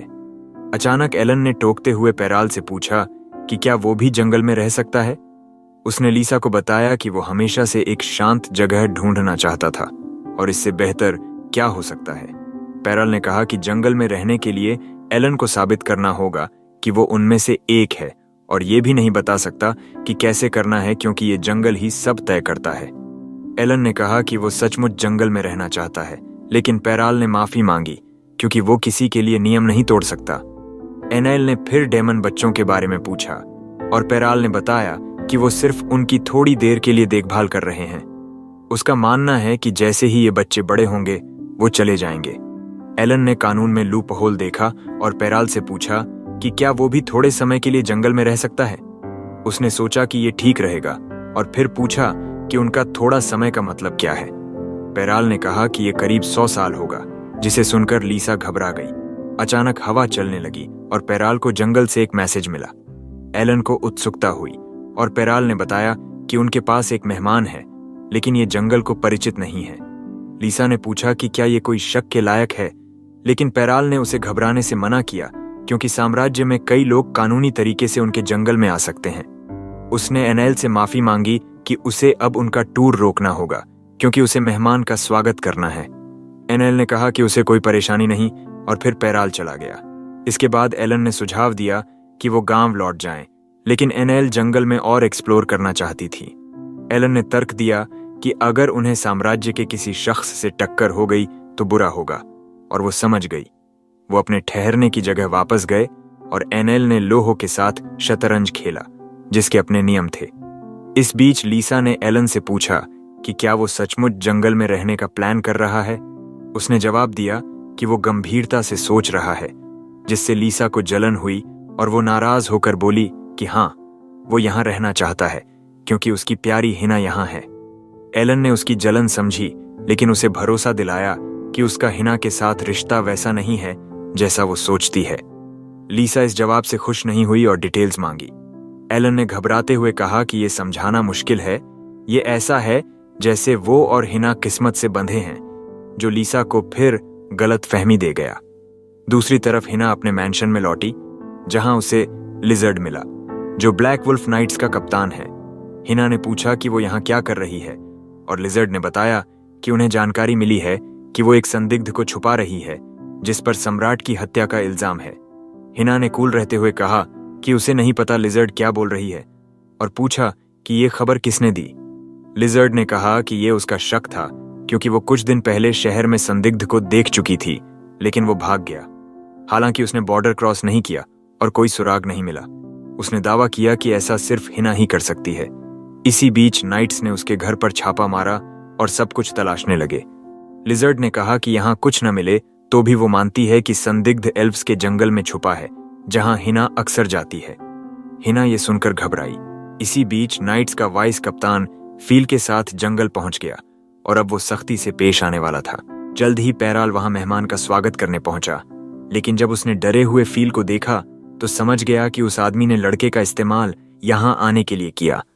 नाइट ओसवाल्ड ने जो सेब खा रहा था उसे थूक दिया और पैराल से पूछा कि क्या वो यहाँ का बॉस है। पैराल ने उसे ब्लैक वुल्फ नाइट्स का एक शख्स पहचाना, जिसके बारे में हिना ने पहले चेतावनी दी थी। हिना ने बताया था कि इन नाइट्स को एक्स्ट्रा जुडिशियल अधिकार मिले हैं और ये बिना किसी कारण के किसी को भी मार सकते हैं। पैराल ने खुद को पेश किया और ओसवाल्ड से उसका मकसद पूछा। ओसवाल्ड ने कहा कि नाइट्स को शक है कि एल्व्स एक अपराधी को छुपा रहे हैं। पैराल ने कहा कि उसे नहीं पता वो किसकी बात कर रहा है, लेकिन ओसवाल्ड अपनी ताकत पर भरोसा करके चिल्लाया कि अगर उसने कहा कि अपराधी यहाँ है तो यही सच है। उसने पैराल की कॉलर पकड़ ली जब वो समझाने की कोशिश की, लेकिन अचानक डेमन बच्चे वहां आए। उन्होंने सोचा कि ओसवाल्ड भी कोई मेहमान है और उसे फल ऑफर किए। ओसवाल्ड ने उन्हें डेमन के रूप में पहचाना। पैराल ने बच्चों को बचाने की कोशिश की, लेकिन नाइट ने उसे धक्का देकर हटा दिया और हंसते हुए कहा कि वो अपराधी की तलाश में आया था, लेकिन डेमन मिल गए। पेराल ने उसे बच्चों को नुकसान न पहुंचाने की भीख मांगी, लेकिन ओसवाल्ड ने अपनी उंगलियां टकटकी की और एक बड़ा धमाका कर दिया। एनेल को जंगल से कनेक्शन के कारण यह महसूस हुआ और उसने डेमन बच्चों द्वारा दिए गए स्पिरिट स्टोन्स निकाले। स्टोन्स चमक रहे थे और एनेल को लगा कि बच्चे खतरे में हो सकते हैं। एलन ने पूछा कि क्या हुआ, और उसने बताया कि उसे एक सीन दिमाग में फ्लैश हुआ जिसमें ब्लैक वुल्फ नाइट्स ने डेमन बच्चों पर हमला किया। उसने कहा कि यह बर्दाश्त नहीं होगा और मदद के लिए दौड़ पड़ी। लीसा भी उसके साथ गई और एलन पीछे रह गया। वो सोचने लगा कि वो पहले सभी को बचाना चाहता था, लेकिन हर कोई उसके हाथों बचना नहीं चाहता था, जिसने उसके दिल में एक खालीपन पैदा किया। अचानक लीसा ने उसे टोका और वो जंगल में एनेल की मदद के लिए निकल पड़ा। पेराल ने किसी तरह बच्चों को धमाके से बचाया और ओसवाल्ड से जंगल छोड़ने को कहा, क्योंकि बच्चे मासूम हैं। ओसवाल्ड को इसकी परवाह नहीं थी। उसका मानना था कि डेमन के रूप में जन्म लेना ही उनका सबसे बड़ा गुनाह है। पेराल ने बच्चों को अपने पीछे रखा और ओसवाल्ड पर हमला करने की कोशिश की, लेकिन वो हंसते हुए पीछे हट गया और उसे टेस्ट करने लगा। उसने उंगली टकटकी की और पेराल के पीछे का पेड़ उड़ा दिया, जिससे वो लुढ़क गया। पेराल हार गया और ओसवाल्ड ने डरे हुए डेमन बच्चों को मारने की तैयारी की। फिर उनके बीच में आ गया और बच्चों को बचाने की कोशिश की, लेकिन ओसवाल्ड ने पहले उसे मारने का फैसला किया। हालांकि उससे पहले उसकी पीठ पर एक हथौड़ा लगा और वो मुड़ा तो एनेल को देखा। सबने उसे क्वीन कहा, लेकिन ओसवाल्ड को लगा कि वो उनकी लीडर है। एनेल ने कहा कि वो सिर्फ एक तलवारबाज है और नाइट को जंगल से निकलने को कहा। ओसवाल्ड ने उसे भी निपटाने का फैसला किया और उंगली टकटकी करके एक पेड़ फोड़ दिया, लेकिन लीसा ने समय रहते एनेल को बचा लिया। ओसवाल्ड लगातार धमाके करता रहा और लीसा एनेल सिर्फ भाग सकती थीं, शिकायत करती कि एलन बहुत देर कर रहा है। दूसरी तरफ पेराल को डर था कि एनेल को नुकसान हो सकता है, तो उसने जादू से तलवार बनाई और ओसवाल्ड पर टूट पड़ा, लेकिन नाइट बहुत तेज था और आसानी से उसे हरा दिया। वो पेराल को मारने ही वाला था कि एलन आ गया और उसकी तलवार रोक ली। एलन ने शिकायत की कि जब उसे सबसे शांत जगह मिली, तभी ये बेवकूफ लोग उसे परेशान करने आए। उसने ओसवाल्ड को दूर फेंक दिया। नाइट ने उसकी पहचान मांगी और एलन ने कहा कि नाम बताने में लड़ाई खत्म होने से ज्यादा वक्त लगेगा। ओसवाल्ड ने यह अपमान बर्दाश्त नहीं किया और हमला किया, लेकिन एलन ने अपनी जादुई आंखों से उसकी ताकत खत्म कर दी। ओसवाल्ड ने तब एनेल को निशाना बनाया और उसकी तरफ एक अदृश्य चेन भेजी। उसने उंगली टकटकी की और आग भेजी, लेकिन एलन ने उसे काट दिया। ओसवाल्ड हैरान था कि एलन उसकी ताकत देख सकता है, लेकिन चिल्लाया कि लड़ाई खत्म नहीं हुई। वो गुस्से में तलवार लेकर दौड़ा, लेकिन एलन अचानक उसके पीछे आ गया। एलन ने ओसवाल्ड से पूछा कि उसने बच्चों को क्यों मारने की कोशिश की। उसने जवाब दिया कि डेमन को मारने के लिए उसे कोई वजह नहीं चाहिए, और फिर हमला किया। एलन ने उसे टालते हुए एक बार मारा और लड़ाई जल्दी खत्म कर दी। बाद में लीसा ने फील को ठीक किया, जो अब डेमन बच्चों का दोस्त बन गया। लीसा ने एलन से कहा कि उसे बहुत खुशी हुई जब उसने बच्चों को बचाया। उसने कहा कि बच्चे किसी भी जाति के हों, उनके जन्म में कोई गुनाह नहीं होता। एलन ने उसके अच्छे शब्दों के लिए शुक्रिया कहा। इसी बीच लीसा बेहोश ओसवाल्ड की जांच कर रही थी और एनेल सोच रही थी कि अब क्या करना चाहिए। उसे लगता था कि एक नाइट को हराना साम्राज्य के खिलाफ जंग घोषित करने जैसा है। एलन ने मजाक में कहा कि हिना उन्हें बूढ़ी दादी की तरह डांटेगी जब उसे ये पता चलेगा। अचानक हिना वहां पहुंच गई और सब घबरा गए उसे सिचुएशन समझाने की कोशिश में। हिना ने सांस ली और एलन को वैसी ही डांट लगाई जैसा उसने सोचा था। फिर उसने कहा कि वो इसके बाद का हाल संभालेगी। उसके पास अच्छी खबर भी थी कि शहर से बाहर जाने वाली सड़कें आखिरकार खुल गई हैं। उसने सबको जल्दी घर लौटने को कहा, लेकिन एलन इस खबर से हैरान था। बाद में पेराल ने एनेल से विदाई ली और पूछा कि क्या वो जंगल में एल्व्स के साथ रहना नहीं चाहती। एनेल ने कहा कि उसे शासक बनने के बारे में बहुत कुछ नहीं पता। उसने कहा कि अगर वो दोस्तों के साथ सफर करती रही तो दुनिया देखेगी और शासक बनने लायक बनेगी। पेराल ने कहा कि वो हमेशा उसका इंतजार करेंगे, और फिर एनेल और दोस्तों ने सबको अलविदा कहा, वादा करते हुए कि एक दिन वापस आएंगे। हालांकि उन्हें नहीं पता था कि हिना को अब परेशानी सता रही है। उसे सम्राट की हत्या के शक में गिरफ्तार कर लिया गया, क्योंकि उसने लीट के साथ एलन की सुरक्षा के लिए डील की थी। जल्द ही एलन ने सफर के लिए जरूरी सामान गाड़ी में लोड किया और एनेल ने तमाशा किया क्योंकि वो और ब्लैकस्मिथ फोर्ज देखना चाहती थी। वो फिर से आने और पूरे महीने ड्वार्वेन फोर्ज देखने की जिद कर रही थी। इसी बीच एलन ने देखा कि लीसा उदास लग रही है क्योंकि उन्हें हिना को सही विदाई नहीं मिली। एलन ने सहमति जताई कि इतनी जल्दी उनके घर से निकलने की वजह से हिना से मिलने का मौका नहीं मिला। लीसा उसे धन्यवाद देना चाहती थी, लेकिन एलन ने कहा कि हिना शुक्रिया स्वीकार करना अच्छा नहीं मानती। उसने कहा कि अब सफर शुरू करना चाहिए। सब गाड़ी में चढ़ने ही वाले थे कि किसी ने उन्हें रोक दिया। पीछे मुड़कर देखा तो एक लाल बालों वाला लड़का था जिसे उन्होंने पहले कभी नहीं देखा। उसने उनकी मदद मांगी अपनी बड़ी बहन के लिए। लीसा ने एलन की तरफ देखा और वो शिकायत करने लगा कि वो साम्राज्य छोड़ने ही वाले थे कि फिर से मुसीबत में पड़ गए। एनेल ने कहा कि कम से कम लड़के की बात तो सुन ले, शायद जल्दी निपट जाए। लीसा भी यही सोचती थी और एलन को लड़के की बात सुननी पड़ी। उसने अपना नाम कर्टिस बताया, हिना का छोटा भाई, जिससे सब हैरान रह गए। जल्दी ही वो एक ढाबे पर गए जहां एलन ने कर्टिस से पूछा कि उसका हिना को बचाने का मतलब क्या है। उसने खुलासा किया कि उसकी बड़ी बहन को ब्लैक वुल्फ नाइट्स ने सम्राट की हत्या के आरोप में पकड़ लिया है। अब उसे राजधानी ले जाया जा रहा है जहां उसे सजा सुनाई जाएगी और सबसे ज्यादा सजा मौत हो सकती है। सब यकीन नहीं कर पाए कि हिना ऐसा कर सकती है। कर्टिस ने भी कहा कि ये इल्जाम फर्जी होना चाहिए। एनेल ने कहा कि वो तुरंत हिना की बेगुनाही साबित करेंगे, लेकिन कर्टिस को लगता था कि ये मुमकिन नहीं। भले ही सबूत मिले तो उसे दबा दिया जाएगा। एनेल ने उसे समझाने को कहा और कर्टिस ने बताया कि हिना को नोबल्स और रॉयल्स के एक गुट से नफरत है क्योंकि वो बहुत होशियार है और सब उसे जलते हैं। सिर्फ इतना ही नहीं, हिना इतनी बेबाक है कि उसने साम्राज्य के गलत सिद्धांतों की आलोचना की बिना डरे। एलन ने सहमति जताई कि हिना ने जरूर कई दुश्मन बनाए होंगे। कर्टिस ने कहा कि ये उसके किसी दुश्मन का प्लान होगा, लेकिन वो इतना कमजोर है कि मदद नहीं कर सकता। एलन ने पूछा कि उनके पास कोई रिश्तेदार या दोस्त तो होगा, और कर्टिस ने कहा कि वो और उसकी बहन परिवार में भी अकेले हैं। लीसा को अचानक याद आया कि हिना ने कहा था कि वो इकलौती है और उसके माँ बाप मर चुके हैं। उसे शक हुआ, लेकिन उसने तुरंत कुछ नहीं कहा। इसी बीच एलन ने कर्टिस से सोचने का वक्त मांगा क्योंकि उसका अनुरोध बहुत बड़ा था। कर्टिस मना नहीं कर सका और कहा कि वो सिर्फ अपनी बहन को बचाना चाहता है, जिससे वो सबसे ज्यादा प्यार करता है। बाद में एलन अकेले बैठा सोच रहा था जब लीसा और लड़कियां आईं कर्टिस के बारे में बात करने। एलन को भी कर्टिस पर शक था, जो ठीक वक्त पर उनके सामने आया जब वो जा रहे थे। उसने कहा कि हिना का कोई छोटा भाई नहीं है, और एनेल को याद दिलाया गया कि उन्होंने कर्टिस से कभी मुलाकात नहीं की। फिर भी वो जानता था कि वो हिना के दोस्त हैं। एलन ने अपनी डिवाइन आंखों से चेक किया और पाया कि हिना को ब्लैक वुल्फ नाइट्स ने पकड़ लिया है और उसे राजधानी ले जाया जा रहा है। लड़कियां अब कंफ्यूज थीं कि कर्टिस सचमुच हिना का भाई है या नहीं। एलन ने कहा कि सबसे अच्छा है कि वो इस मुद्दे की जड़ तक जाएं और उसे सुलझाएं। लीसा को डर था कि ये ट्रैप हो सकता है, लेकिन एलन ने कहा कि वो कुछ न कुछ सोचेगा। इसी बीच हिना को हाथ पैरों में बेड़ियों के साथ ले जाया जा रहा था। उसने लिजर्ड से पूछा कि क्या वो उसकी यात्रा को थोड़ा आरामदायक नहीं बना सकती। लिजर्ड ने कहा कि ये स्टैंडर्ड प्रोटोकॉल है।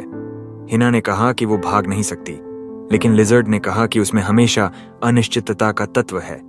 उसने दावा किया कि अगर हिना भाग गई तो उसे उसकी जगह फांसी हो सकती है। हिना हार मानकर लेट गई और लिजर्ड से पूछा कि क्या उसने वादा पूरा किया। लिजर्ड ने कहा कि हाँ, अब हिना को सम्राट की हत्या का दोषी माना गया है। उसने कहा कि अब एलन और उसके दोस्तों की परवाह नहीं है। हिना को भरोसा नहीं हुआ और कहा कि अगर उसके दोस्तों को कुछ हुआ तो वो जिम्मेदार सभी को मार देगी। इसी बीच कर्टिस एलन और दोस्तों के साथ एक भारी भरकम नाइट और शानदार गाड़ी के साथ इंतजार कर रहा था। एलन पहुंचा और नाइट के बारे में पूछा। कर्टिस ने कहा कि वो उसका गार्ड और कोचमैन है, जिस पर वो भरोसा करता है, लेकिन लड़कियों को शक था और उन्होंने एलन से कहा कि अगर कुछ हुआ तो उन्हें बचाए। वो शानदार गाड़ी में सवार हुए और राजधानी के लिए रवाना हुए, लेकिन एनेल और लीसा सतर्क थीं। कर्टिस ने नोटिस किया और पूछा कि क्या कुछ गलत है।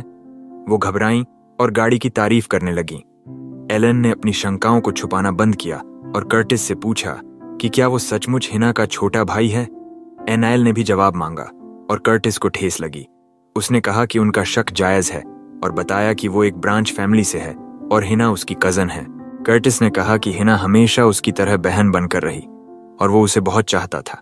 उसने बताया कि वो एक कमजोर और बेकार लड़का था जिसे सब नजरअंदाज करते थे, लेकिन हिना ही उसकी मदद करती थी। उसने याद किया कि एक पार्टी में वो अकेला और दुखी था और हिना ने उसे बचाया। तब से वो करीब आए, लेकिन उसके माता पिता हिना से नफरत करते थे और उसे दूर ले गए। कर्टिस ने कहा कि वो जिंदगी भर दूर से हिना को देखता रहा और अचानक एलन और दोस्तों को उससे मिलते देखा। उसने कहा कि जब ब्लैक वुल्फ नाइट्स ने हिना को पकड़ा, वो सिर्फ देखता रह गया क्योंकि वो कायर है। उसकी बातों से सब भावुक हो गए और लीसा ने कहा कि वो कायर नहीं, क्योंकि उसने मदद मांगने की हिम्मत दिखाई। एनेल ने भी माफी मांगी, लेकिन एलन और लीसा चुप रहे।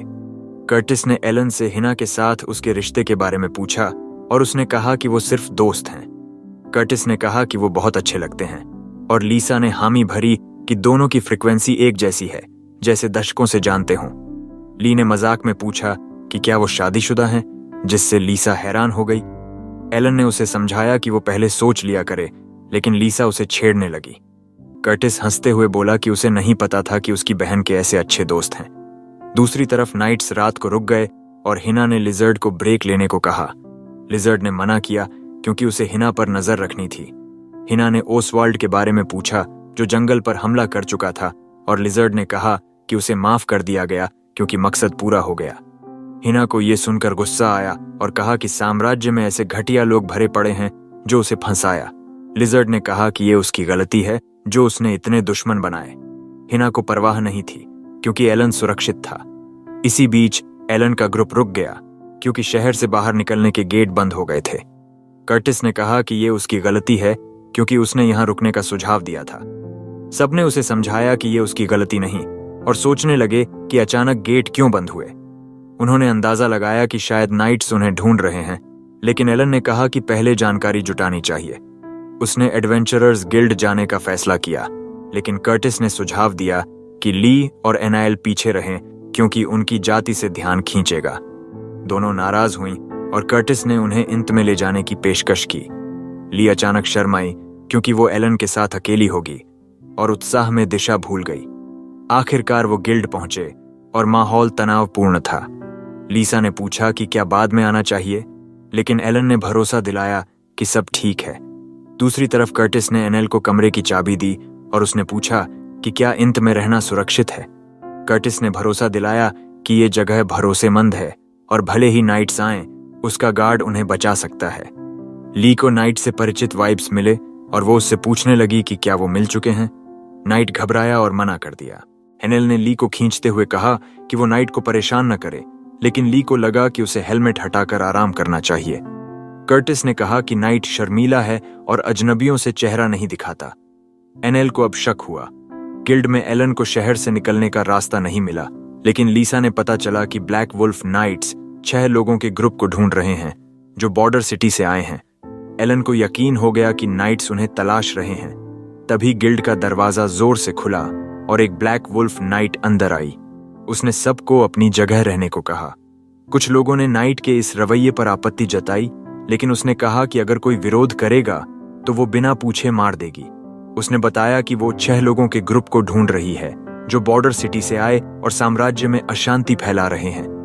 एडवेंचरर्स ने कहा कि उन्हें साम्राज्य की मदद करने की कोई वजह नहीं। नाइट ने सोने के सिक्कों से भरा थैला मेज पर फेंका और कहा कि जो भी जानकारी देगा उसे 100 सोने के सिक्के मिलेंगे। एडवेंचरर्स ने यह मौका गंवाना नहीं चाहा और एलन लीसा पर शक करने लगे, जो अजनबी थे और निकलने का रास्ता पूछ रहे थे। लेकिन जब उन्होंने इशारा किया तो वो वहां से गायब थे। नाइट बाहर दौड़ी और उन्हें भागते देखा। उसने चिल्लाकर रुकने को कहा, लेकिन लीसा कानून मानना चाहती थी। एलन ने कहा कि वो अनजान बन सकते हैं। उसने अचानक लीसा को गोद में उठाया और छलांग लगा दी। नाइट एक बच्चे से टकरा गई जो रोने लगा। उसने बच्चे को ठीक किया, जिससे एलन और लीसा को भागने का मौका मिला। वो सोचने लगे कि अब क्या करें। तभी दूर एक बड़ा धमाका हुआ। एलन को एहसास हुआ कि धमाका उसी दिशा में हुआ जहां उनका इंत था। वो वहां दौड़े और देखा कि इंत मलबे में तब्दील हो गया है। सामने ओसवाल्ड खड़ा था, जिसके हाथ में बेहोश एनेल और लोली थी। एलन और लीसा हैरान थे और ओसवाल्ड ने कहा कि वो एलन से जंगल में हुई हार का बदला लेगा। एलन ने तलवार निकाली, जबकि लीसा ने देखा कि कर्टिस मलबे में फंसा है। वो उसे बचाने दौड़ी, लेकिन ओसवाल्ड ने उसे रुकने को कहा। उसने घोषणा की कि ये उसका एलन से मुकाबला है और उसे दखल नहीं चाहिए। ओसवाल्ड ने कहा कि एलन बहुत शांत लग रहा है, क्या उसे लड़कियों की परवाह नहीं? उसने लोली को उठाया और लीसा उसे छोड़ने की भीख मांगी। ओसवाल्ड घमंडी होकर पूछा कि क्या उन्हें उसकी ताकत का अंदाजा हो गया। एलन ने सवाल किया कि क्या वो लड़की को मार सकेगा इससे पहले उसका सिर उड़ जाए। ओसवाल्ड को यह सवाल नागवार गुजरा और उसने साबित करने के लिए लोली को नुकसान पहुंचाने की कोशिश की, लेकिन अचानक उसका हाथ कट गया। वो चीखने लगा और लड़कियों को छोड़कर जमीन पर लौटने लगा। एलन उसके पास गया और कहा कि उसके पास सवाल हैं तो चुप हो जाए। ओसवाल्ड हंसने लगा और स्वीकार किया कि वो जानता था कि एलन को हरा नहीं सकता, लेकिन ये उसका मकसद नहीं था। एलन कंफ्यूज था तो उसने अपनी जादुई आंखों से देखा। ओसवाल्ड ने समझाया कि उसने एनएल और मलबे में फंसे सभी पर विस्फोट का जादू डाला है। उसने कहा कि एक उंगली टकटकी से सबको उड़ा सकता है और उसे अपनी मौत की परवाह नहीं अगर एलन के चेहरे पर हार दिखे। उसने एलन को चुनौती दी कि वो जादू की कनेक्शन तोड़े, जैसा जंगल में किया था। एलन को गुस्सा आया और वो अपने अतीत की याद में खो गया।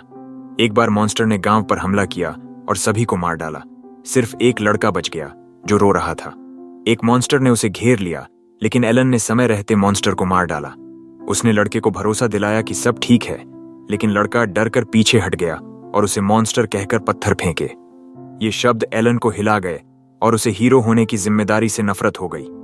अब वो सोचता है कि वो हीरो नहीं रहा तो अजनबियों को बचाने की जिम्मेदारी नहीं, लेकिन दोस्तों को बचाना उसकी प्राथमिकता है। फिर भी वो सबको छोड़ नहीं सकता।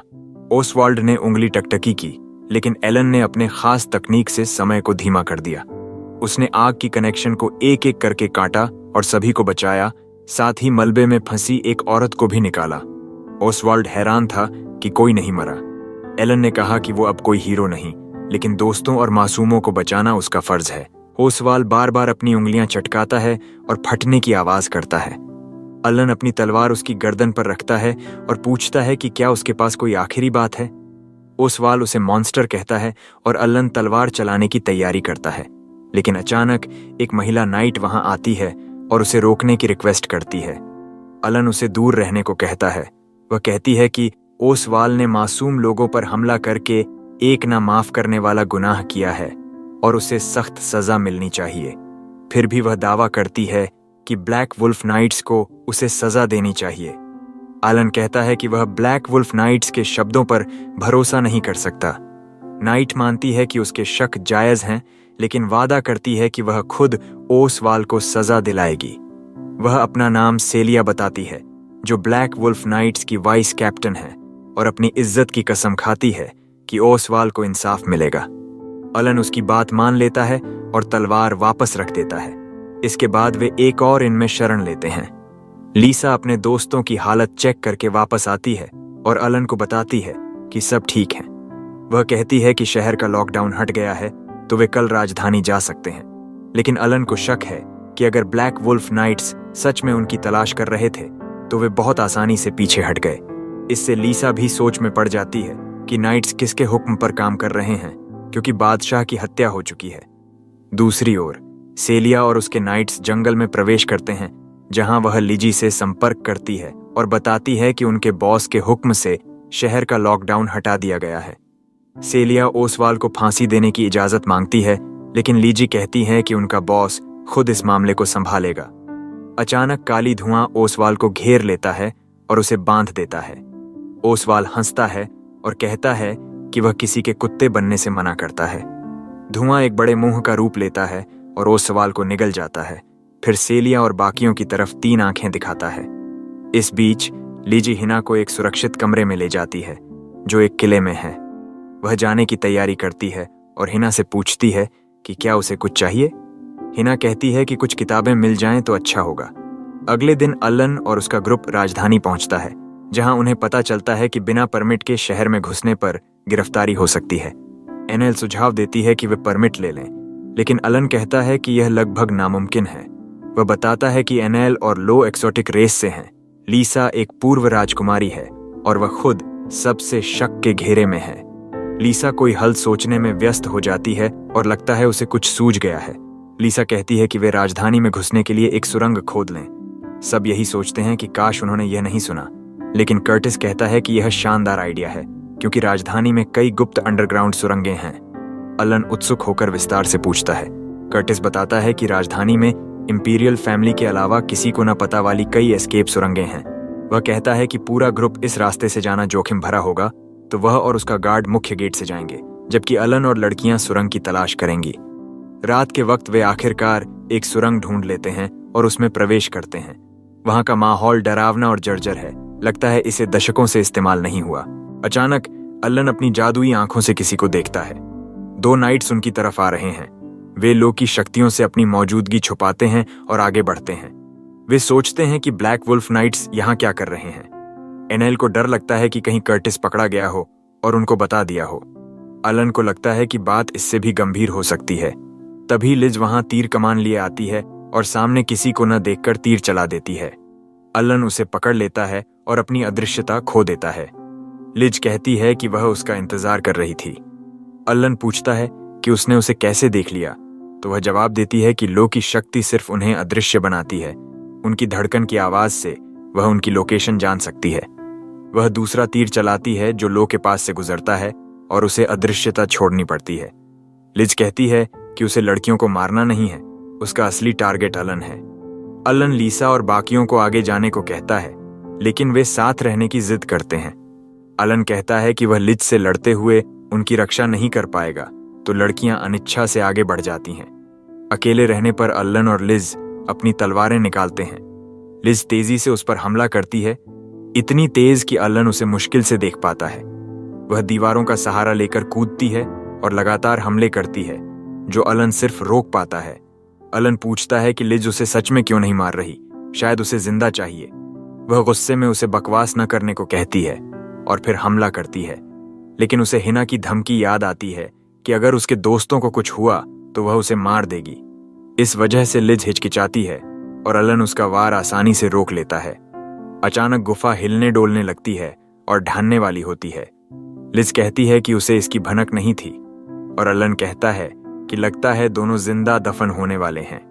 दूसरी ओर लीसा और बाकी कर्टिस के सेफ हाउस में पहुंचते हैं, जहां उसे पता चलता है कि एलन ब्लैक वुल्फ नाइट से लड़ रहा है।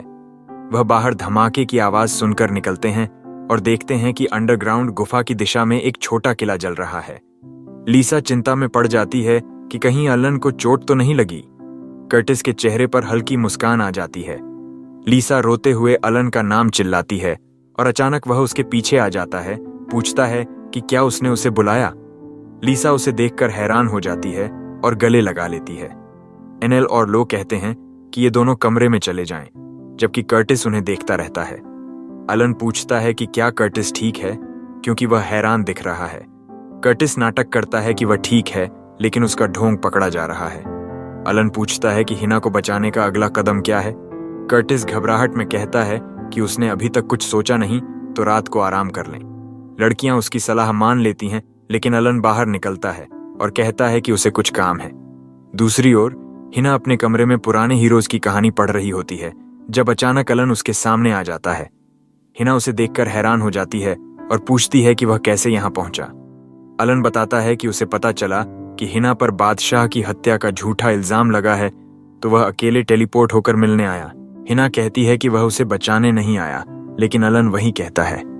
हिना उसे थोड़ा बेवकूफ कहती है कि उसे लगा होगा कि उसे फांसी होगी। वह बताती है कि चूंकि उस पर लगे आरोप गलत हैं, कोर्ट में साबित नहीं होंगे। साथ ही एक मार्कवी फैमिली की हेड होने के नाते इंपीरियल पावर उसे मार नहीं सकते, तो मामला चुपचाप सुलझ जाएगा। अलन मान लेता है कि शायद उसने जल्दबाजी में फैसला लिया। हिना उसे चिढ़ाती है कि क्या वह उसकी चिंता कर रहा था, और वह हाँ कहता है, जिससे हिना शर्मा जाती है। अचानक वह उदास हो जाती है और अलन को जाने को कहती है, क्योंकि उसे उसकी मदद नहीं चाहिए। अलन चला जाता है, लेकिन हिना और उदास होकर सोचती है कि वह आखिर कर क्या रही है। अगली सुबह अलन ख्यालों में खोया सा लगता है और कर्टिस की बात पर भी सही से रिएक्ट नहीं कर पाता। कर्टिस बताता है कि हिना पर आरोप लगा है कि उसने अपने किंगडम के साथ मिलकर एम्पायर को नुकसान पहुंचाया। वह कहता है कि अगर अलन हिना को बचाएगा तो आरोप मजबूत होंगे और युद्ध हो सकता है। अलन पूछता है कि क्या उन्हें अभी किंगडम वापस जाना चाहिए, तो कर्टिस उदास दिखते हुए हाँ कहता है। लड़कियां अपनी दोस्त को छोड़ना नहीं चाहती, लेकिन कर्टिस कहता है कि उससे ज्यादा उसकी बड़ी बहन की फिक्र उसे है और वादा करता है कि वह उसे जरूर बचाएगा। अलन उठता है और दोस्तों से कहता है कि चलें, बिना यह जाने कि हिना को जेल में डाल दिया गया है। जेल में हिना को एक परिचित आवाज सुनाई देती है और अंधेरे से एक चेहरा दिखता है। अंधेरा हटता है और कर्टिस सामने होता है। हिना उसे देखकर घबरा जाती है और पूछती है कि वह कैसे यहाँ है। कर्टिस पागल की तरह हंसता है। हिना उसे ढेर सारे सवाल पूछने हैं, लेकिन पहले जानना चाहती है कि वह किसके लिए काम कर रहा है। कर्टिस दावा करता है कि वह सारा खेल रचने वाला मास्टरमाइंड है, लेकिन हिना को यकीन नहीं होता कि इतना नाकारा इंसान यह कर सकता है। कर्टिस कहता है कि वह बदल गया है और अपने हाथ में एक काला गोला बनाता है। हिना हैरान हो जाती है, क्योंकि यह ब्लैक वुल्फ नाइट्स को कंट्रोल करने की शक्ति है जो सिर्फ इंपीरियल फैमिली को मिलती है। उसे डर लगता है कि कहीं कर्टिस ने सबको मार डाला हो, लेकिन वह कहता है कि उसने बस धमकी दी और वे कायरों की तरह भाग गए। हिना गुस्से में पूछती है कि उसका मकसद क्या है और उसने हिना पर हत्या का इल्जाम क्यों लगाया। कर्टिस कहता है कि वह सही बादशाह बनना चाहता है, लेकिन उसकी मां एक साधारण किसान थी, तो कोई उसे स्वीकार नहीं करेगा। हिना को यह भी पता है कि कर्टिस उससे शादी करके ब्रांच फैमिली से मेन फैमिली में आना चाहता है ताकि उसे वैधता मिले। कर्टिस कहता है कि वह बहुत समझदार है और उसे साथ में एम्पायर चलाने को कहता है। हिना इस घटिया प्लान पर गुस्सा हो जाती है और उसे बेवकूफ कहती है। कर्टिस हिचकिचाता है, लेकिन कहता है कि यह हिना के लिए भी है। वह कहता है कि अगर वह रानी बनेगी तो अपने दुश्मनों से बदला ले सकती है। हिना कहती है कि वह सिर्फ भविष्य की सोचती है, बदले की इच्छा नहीं रखती। कर्टिस उसे मनाने की कोशिश करता है, लेकिन हिना उसकी तरफ पीठ कर लेती है। वह गुस्से में कहता है कि वह ना नहीं मानेगा और चला जाता है। बाहर कर्टिस लिज से मिलता है, जो जेल की निगरानी कर रही है। वे अंडरग्राउंड सुरंग के ढहने के बारे में बात करते हैं, जो लगभग लिज को दबा देता था। वह कहती है कि वह बिल्कुल ठीक है और अलन के भागने के लिए माफी मांगती है। कर्टिस कहता है कि चिंता मत करो, वह यकीन है कि अलन एम्पायर छोड़कर कभी नहीं लौटेगा। दूसरी ओर अलन और लड़कियां राजधानी से बाहर की ओर जा रही हैं। उनके रथ का माहौल उदास है, सब खामोश हैं। एनेल बर्दाश्त नहीं कर पाती और चिल्लाकर पूछती है कि क्या वे पूरे रास्ते चुप रहेंगे। अलन कहता है कि बात करने को कुछ नहीं है। एनेल कहती है कि उसके पास कुछ है। वह अलन के फैसले पर सवाल नहीं उठाएगी क्योंकि उसे उस पर भरोसा है, लेकिन हिना की चिंता है। लीसा सोचती है कि क्या हिना खुद इस स्थिति से निपट सकती है। अलन कहता है कि हिना ने उसे भेज दिया था जब उसने कहा कि वह खुद संभाल लेगी। सब हैरान होकर पूछते हैं कि वह कब मिला, लेकिन अलन चुप रहता है। अलन कहता है कि मूड हल्का करने के लिए ब्रेक लें और रथ वाले से किसी खूबसूरत जगह पर रुकने को कहता है। जेल में लिज हिना से मिलने आती है और उसे पहले पढ़ी किताब लाती है।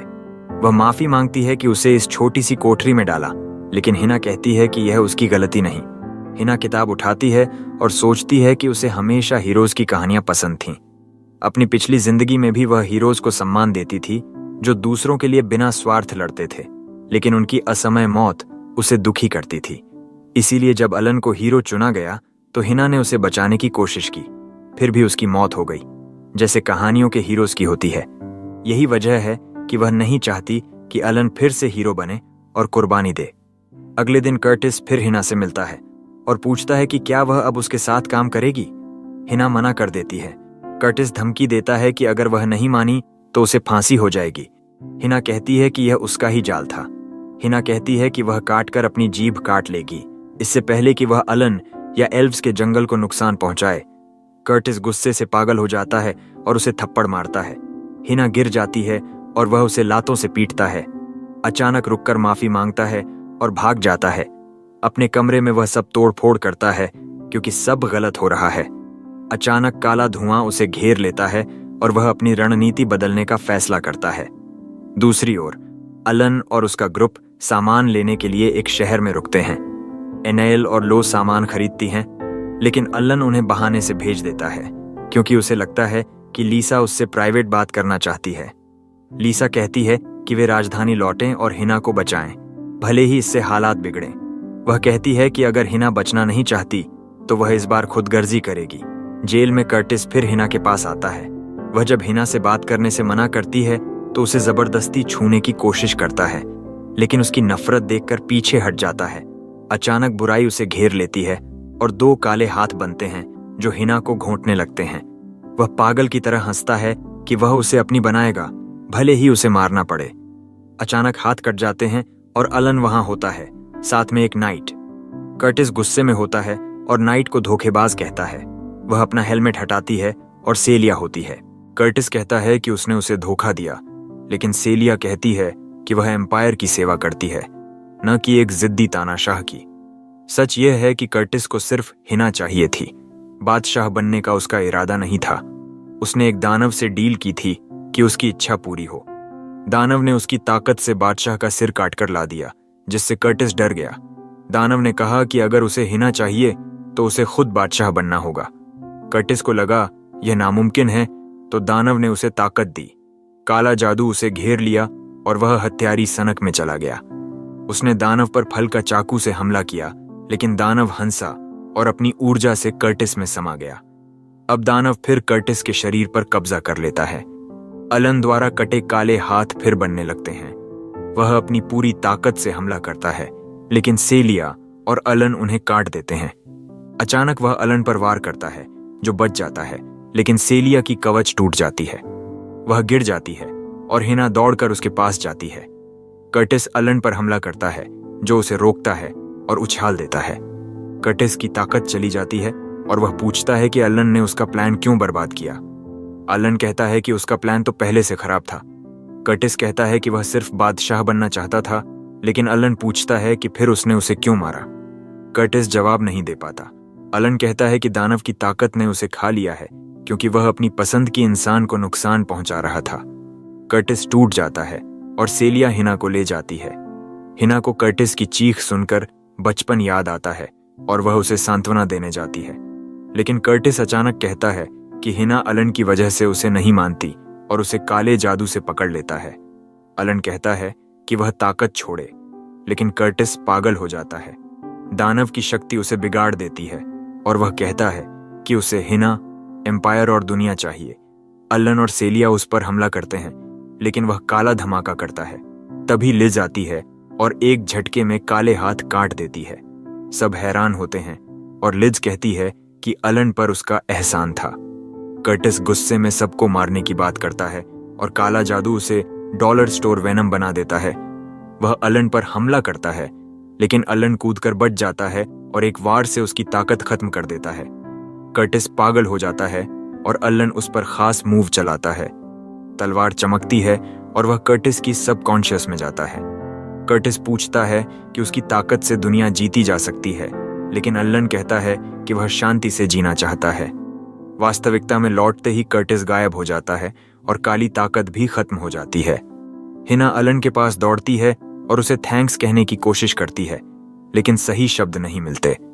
वह गुस्से में पूछती है कि जब उसने उसे भेज दिया था तो वह क्यों आया।